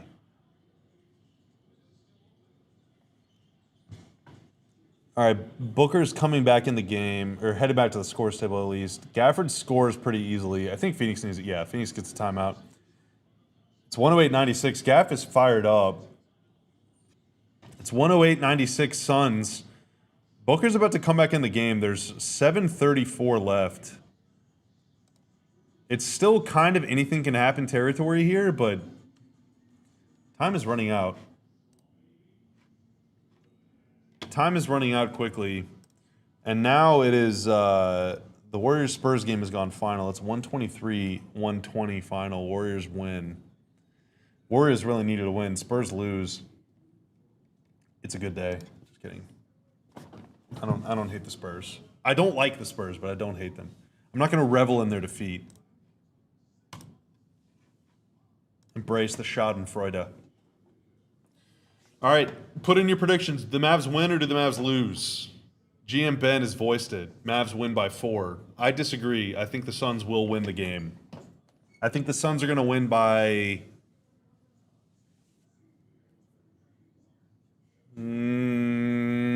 Suns win by 9. That's my prediction. What are we thinking?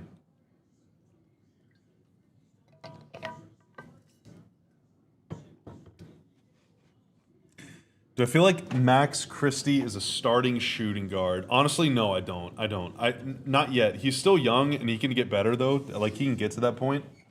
But I think right now, on a team that is like, if you're trying to win... Well, he can be a starting point guard on, or starting 2 on, like, a mid to bad team. But if you're trying to be like a playoff contender kind of team, then no, I don't think so.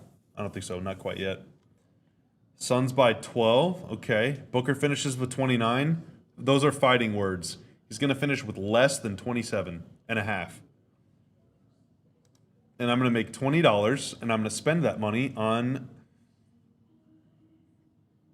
I don't know, maybe a pizza or something. I think I have a coupon to get a free pizza this week, so it's like buy one, get one. So I'm probably going to use that if I win. And if I lose, then I'm still probably going to do a buy one, get one free pizza. All right. We've returned to action. 7:34 left. Iguodaro out. Gillespie or whatever your name is out. Jordan Goodwin out. Mark Williams in. Royce O'Neal in. Devin Booker in. I'm going to be honest. Mark Williams was active the first couple minutes of the game. I have not really noticed him since like the first 3 or 4 minutes of the game. Spend it on Mick Ultra? Well, the beautiful thing is I wouldn't even need to spend it all on Mick Ultra. Mick Ultra is affordable and delightful.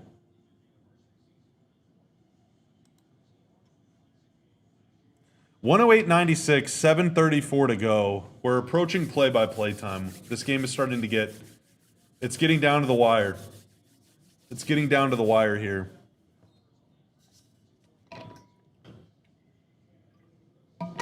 Dylan Brooks is unfortunately in the game.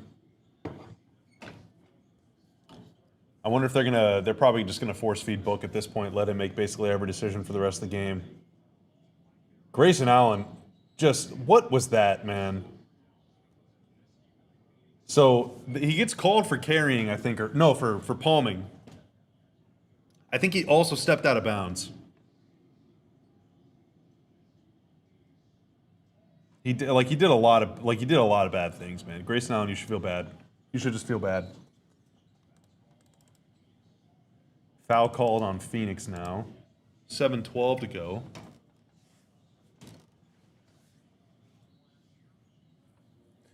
Phoenix Suns coach Jordan Ott looks a lot like a more clean-shaven Matt Riccardi. I keep thinking it's him whenever the camera cuts to him. And I can say that as a white guy with a buzz cut. We all kind of look the same. Brandon Williams hangs in the air, finds Gafford down low. Gafford's starting to produce a little bit here in the fourth quarter. It's 108.98 now, inside 7 minutes. And Mavs wanted a moving, not a moving screen, but kind of an illegal screen. I don't think they're going to get that call. Booker up fakes and is fouled. And he's going to the free throw line.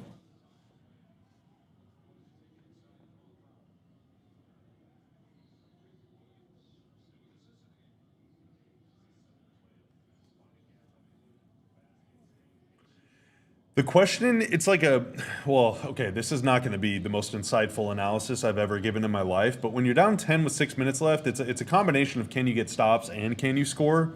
Like, you can't just do one or the other. Like, if you score every time for the rest of the game, you're still probably going to lose. If you get a stop every time for the rest of the game, you still might lose. I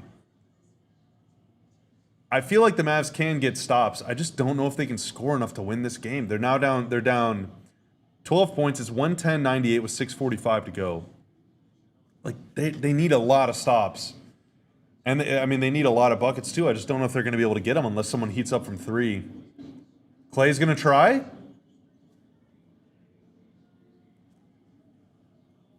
It's a big shot. It's a big shot.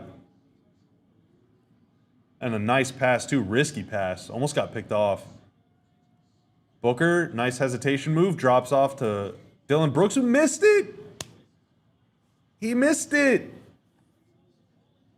Talk shit now, pal. Clay wants it. He's putting this up. He's absolutely putting this up. Oh, he passed it. I'm absolutely wrong. Max out to Clay. He's putting this one up. That would have been really cool. Gafford with the steal. Throw it up. Dunk it. No. Like, 5 cool things almost happened all in a row. Nice hustle by Gafford, though. The Mavs have been pretty good this year, like chasing those balls down from behind, whether it's chase down blocks or running up from behind someone just trying to poke it away. Under 6 minutes to go now, 110-101. Mavs taking it out baseline. Clay trying to get open for the corner. He's putting that up. And he short rims it. Couple clanks in a row from Clay. High screen for Booker. That's a step up. Gafford pokes it away again. Booker recovers, though, and is fouled. Phoenix not in the bonus yet. There's a dude sitting courtside with a green Najee Marshall jersey. That is ball over status. What are my thoughts on Dennis Lindsey? I think Dennis Lindsey he's very experienced, and he built a really good team in Utah, and has been around other successful programs too. I mean, I think he'd be an interesting candidate. I think they should definitely talk to him and Masai. Booker up top. Just lost Mark Williams there.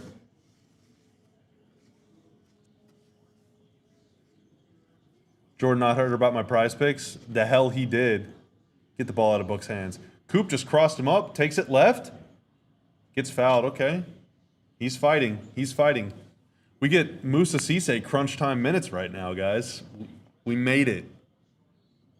We made it. Do I think B-Will can be a starting level PG? I don't know. I think it's kind of like with Max.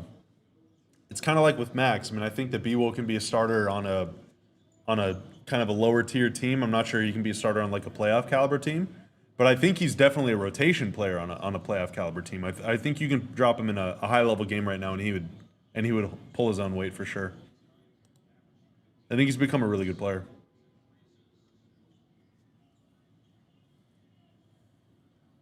Did Coop just miss the first one?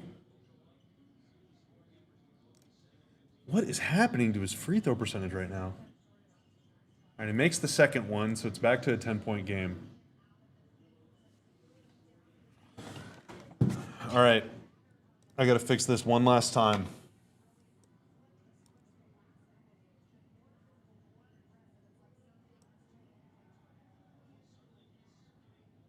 Book up top. Tough shot. Misses. Good defense. Booker again. Finds Royce O'Neal. No, it's a turnover. Najee running the other way. Out to Max for three. Blah.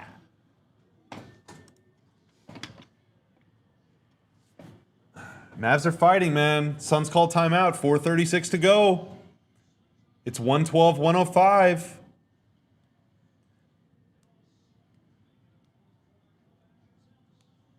Suns look a little discombobulated. Mavs dialing up the pressure a lot on Booker. They've coughed it up a couple times. So in the fourth quarter, Phoenix has turned it over 3 times. Mavs have turned those 3 turnovers into 5 points. They have 5 fast break points. I think that's all the turnovers. Phoenix is led by as much as 16. It's now down to 7. It's down to just 7. 4:36 to go. Coop has Booker and hell. Dude, Coop has played some really, really good defense on Booker. Clay has too, in isolation, especially down low. Clay's done pretty well, but Coop has done very well. This has been. He's very legit. He is extremely legit. I'm gonna do a quick stat head search. He's got 16, 5, 5, 3 steals, 2 blocks. Dude. He's a really, really, really, really good player. And he's only 18.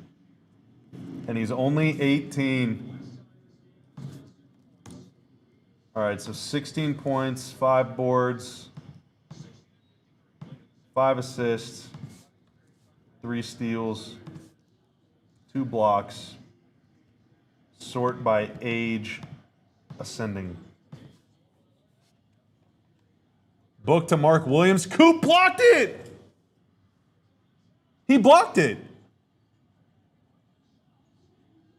And B-Will the other way, but it's an offensive foul.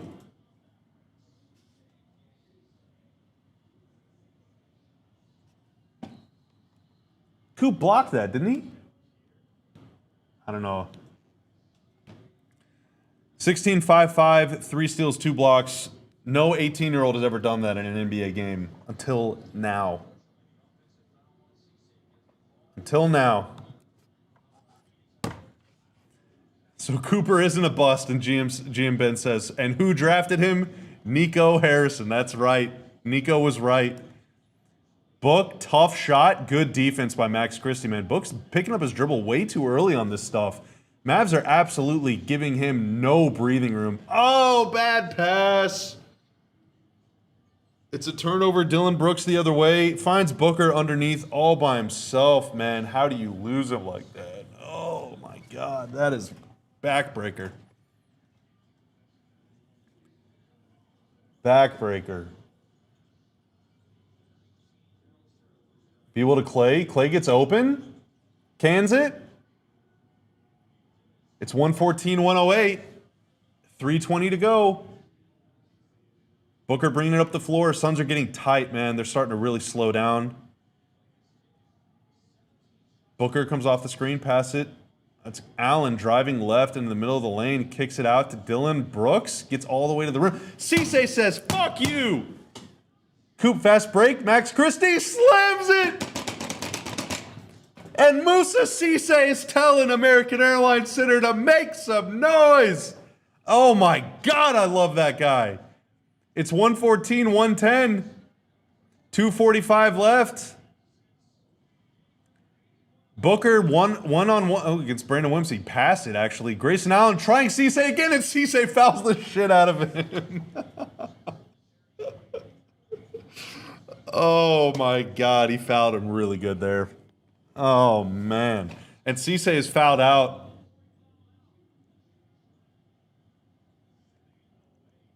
Cisse fouls out with that one, but man, what a game Musa Cisse's played tonight.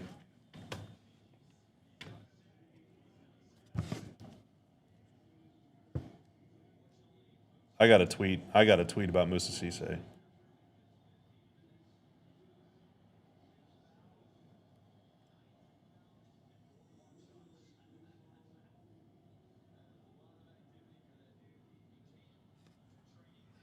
Love that guy, dude. All right. They make the first free throw, and Grayson Allen lines up for the second one.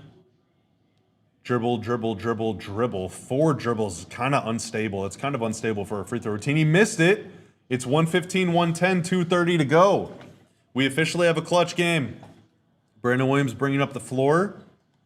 Right side, 1v1 on Grayson Allen. Beats him, baseline, goes up for the reverse, but he stepped out of bounds. Ooh, that's tough. Ah, man, does he? Oh, he does. Yeah, he does. You can tell because he wore lime green. If he would have worn white shoes, I'm not sure he would have been able to tell, but he wore the lime green. All right, so now it's Allen. Booker setting the screen for Grayson Allen to get the switch on Brandon Williams. He passed it last time. Is he giving it up again? I know they're giving him space so no double can come. That's a tough shot, and he misses it long. Christie the rebound. Mavs ball, 2 minutes left. Clay bringing up the floor, takes the Gafford screen. He had some space. He didn't shoot. Now B-Will pulls it out. Clay screens for him. Beats Williams in the lane. Right scoop. Oh, beautiful finish. Beautiful finish. That was smooth, dude. That's like a 1980s finger roll. That was nice. It's 115-112. Booker takes the 77. It's a double drag. Between the legs twice. He's just killing time. Mark Williams comes up to screen for him. Mavs going to double. They switch. Here comes the pressure. Grayson Allen now. Left, picks up his dribble, is dead. Tough shot. Gafford blocks it. That's goaltending.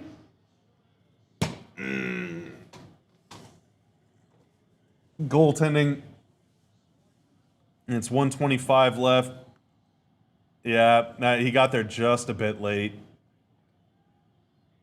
That's on the way down. That's tough, man. Ugh. Cooper, Christie, and AJ DeBonta gonna hit like crack. You're damn right. You're damn right. Can't believe how quickly Bobby moved on from Omax. I'm sorry, man. Musa Cisse is the player that I thought Omax was. Obviously, I knew Omax isn't a 5. Cisse is a big, but like, that's what I wanted Omax to be. Just a complete bat out of hell. Just like, just agent of chaos.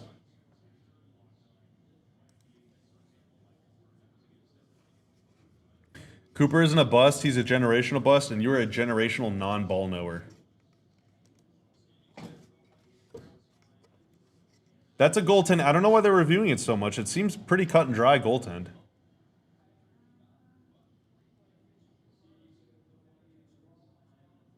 Yeah, it's just a bit late. Just a bit late.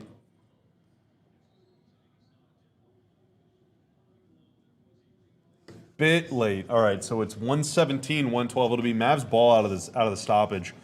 125 to go. You're kind of at the stage where you need to score every time and you need to stop every time. Like if you're going to win this game, it's going to be like 120 to 119 or something. Like it's go time. It's go time. All right, try no spoilers in the chat. No spoilers in the chat, please. Please, let's get through this together. Let's get through this together. It's Coop, it's Gaff, it's Christie, it's Brandon Williams, it's Klay Thompson. Coop taking it out of bounds to Christie.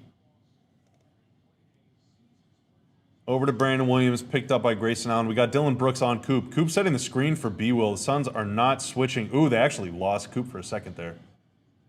Could have been an alley-oop. Brandon Williams one-on-one. Oh, tough shot. Mark Williams blocked it. That's a bad shot by Brandon Williams. Pulled up for three.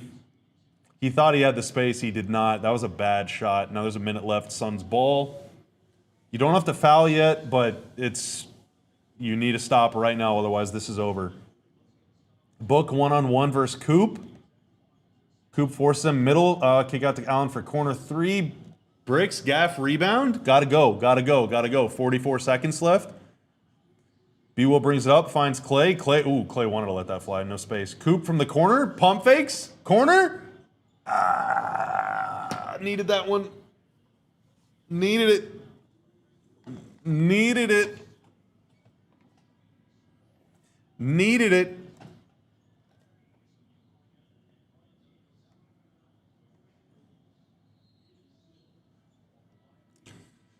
And it is Suns ball, 31 and a half seconds left, and someone is calling a timeout for reasons unknown to me and to anyone else. Are they challenging? All right, so that is the reason. Now I know the reason.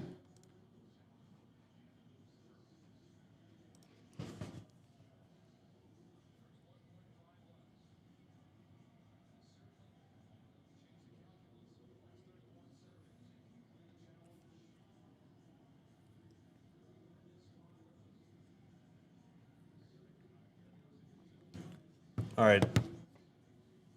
Trying to see this. I can't really tell. I mean, I guess at this point, like, you might as well use it. I mean, maybe it scrapes his jersey on the way out. I don't know. It's tough. But, like, I get it. You can't take that challenge to the grave with you, but I don't think that's off Brooks. Like, Brandon Williams hits it. I mean, whoa, wait a minute. We had some pinky action. We had some pinky action, folks. I don't know if that's like the spirit of the game thing where it's like, but that is a straight up pinky on the ball. That's like full on pinky. Like absolutely extended pinky on the ball.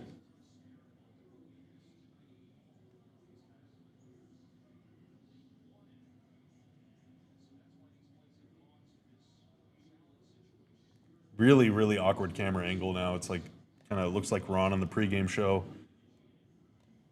Kevin Scott's checking it out though, man. He's on the scene. He's about to let us know what the deal is.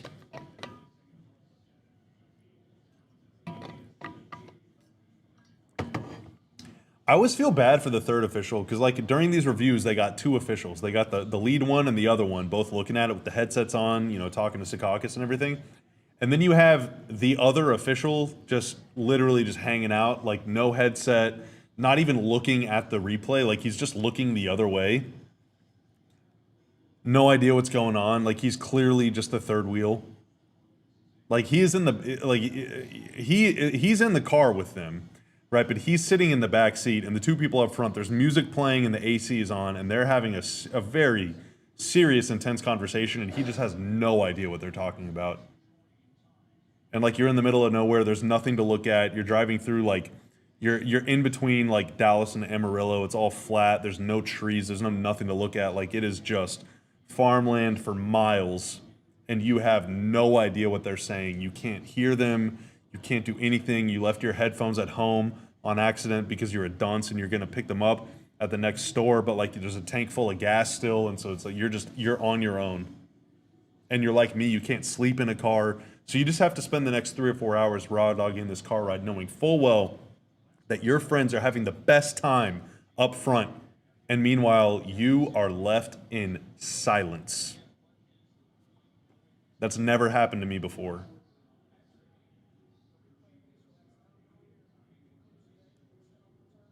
Replay official has no clear and conclusive evidence to overturn the call.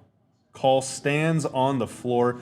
I mean, there's clear and conclusive evidence because he got that pinky action, but if it's like a spirit of the game thing, then I get it.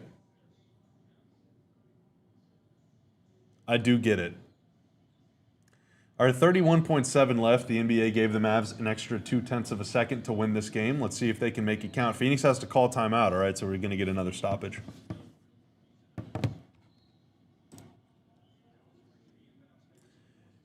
And it is 31.7 ticks to go. We still got 3 more timeouts to burn through. This is crunch time. We're going to have as many reviews, stoppages, and commercials as possible, folks. If it's a tight game, we don't want you to watch it.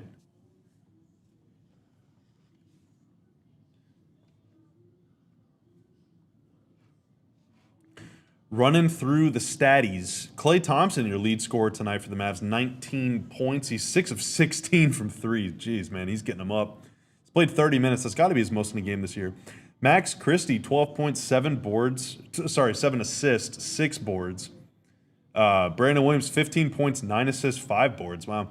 Coop, 16, 6, 6, 3 steals, 2 blocks. We had Moussa Cisse with 4 blocks. That's got to be the most by a Mav this season. Brandon Williams, plus 15, by the way, in a game they're down by 5. Thanks a lot, D'Angelo Russell, for everything that you did. Yeah, I don't want to be like such a doomer about D'Lo, but he had a bad game. He had a bad game. Those are going to happen, unfortunately, pretty often for him. Just kidding. Well, no, I'm not just kidding, but I'm not trying to be a sourpuss. He had a bad game. Brandon Williams has had bad games this year, too. All right. Royce O'Neal about to inbound. Mavs could really use a turnover here. You're probably going to have to trap on the catch and then foul. Mavs do trap. Oh, okay. All right, and now you probably got a foul. Yeah, and he does. Okay. Christie fouls Grayson Allen. There was a kind of moment there where Grayson Allen found Gillespie at midcourt, and the pass was almost out of his reach, but he was able to reel it in. Now Grayson Allen's going to the free throw line. He is a good free throw shooter, so he did miss a free throw earlier. Mavs probably need him to go 0 for 2 here. Probably need him to go 0 for 2. There's a guy in the crowd wearing what looks like a bucket or an order of fries on his head. Grayson Allen makes the first one. And we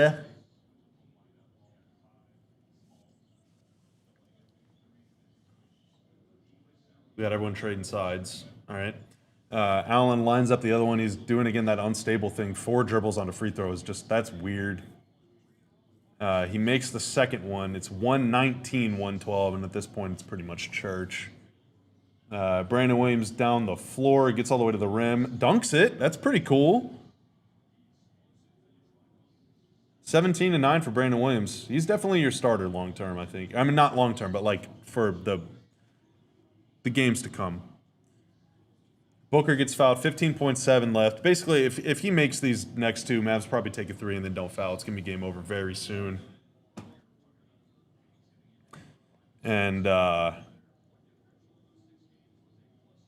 Phoenix, so this will be Phoenix's 6th win in their last 7. The only one that they've won that's not by double figures, though. So the Mavs did give Phoenix their closest win of this streak. That is something to feel proud of, I think. And in this game so far, the Mavs have a 108.1 offensive rating. So we're still climbing, folks. Booker goes 2 for 2. Steals the inbound pass, runs down the tunnel and out of bounds. You cannot do that.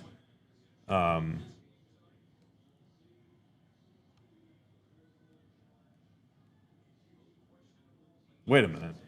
Is that a foul?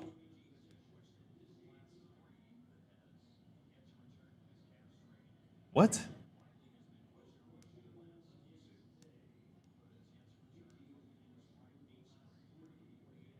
Why is he shooting? He didn't even have the ball. Whatever. All right, it's 122, 114. Booker lining up for the second free throw. And this one is this one's about to go in the books. Coop down the floor, probably going to take it. Yeah, he pulls up for three, misses. Booker the rebound. Don't score, bud. You don't need to. He just throws it down the floor to someone. Clay looked kind of bummed walking off the floor, I'm not going to lie, or frustrated or something. I don't know. Taking the jersey off. 123-114 is your final score. Mavs gave him hell and made it interesting, but there's just like about 24 minutes in the middle of that game where they just were bad. And still no wins against the West. Still no wins on the homestand. Still no wins against winning teams. Still no wins against... Sorry, the Raptors are over 500. The Mavs actually do have one win against a winning team this year. But, yeah, another frustrating result, man. But it is what it is. Okay, that is it for the watch along. Let me get rid of the score bug because it's wrong anyway. Okay, so here's what we're going to do. I'm about to log off this, and then I'm going to go over there and team up with Kevin Gray and with producer Tanner, and we're going to bring you an hour-long, probably more, post-game show. We're going to be joined by Ron Harad from the American Airlines Center. We're also going to be joined by Mark Stein. Mark had a very interesting report about the front office situation come out today on his Substack. He's going to tell us all about that and more. So hopefully you stick around for the post-game show. But again, this stream is going to end, so what you're going to have to do is get out of this, go back to our page. You'll see the post-game pop up soon, and we'll be with you here in about 10 or 15 minutes. Thank you all for joining me tonight. It was fun, and we're going to do it again, hopefully soon. But we're going to do the post-game show sooner, so don't wait a minute. There we go. Thank you, Michelob Ultra. Don't go anywhere. Bye. We all silly like the mayor.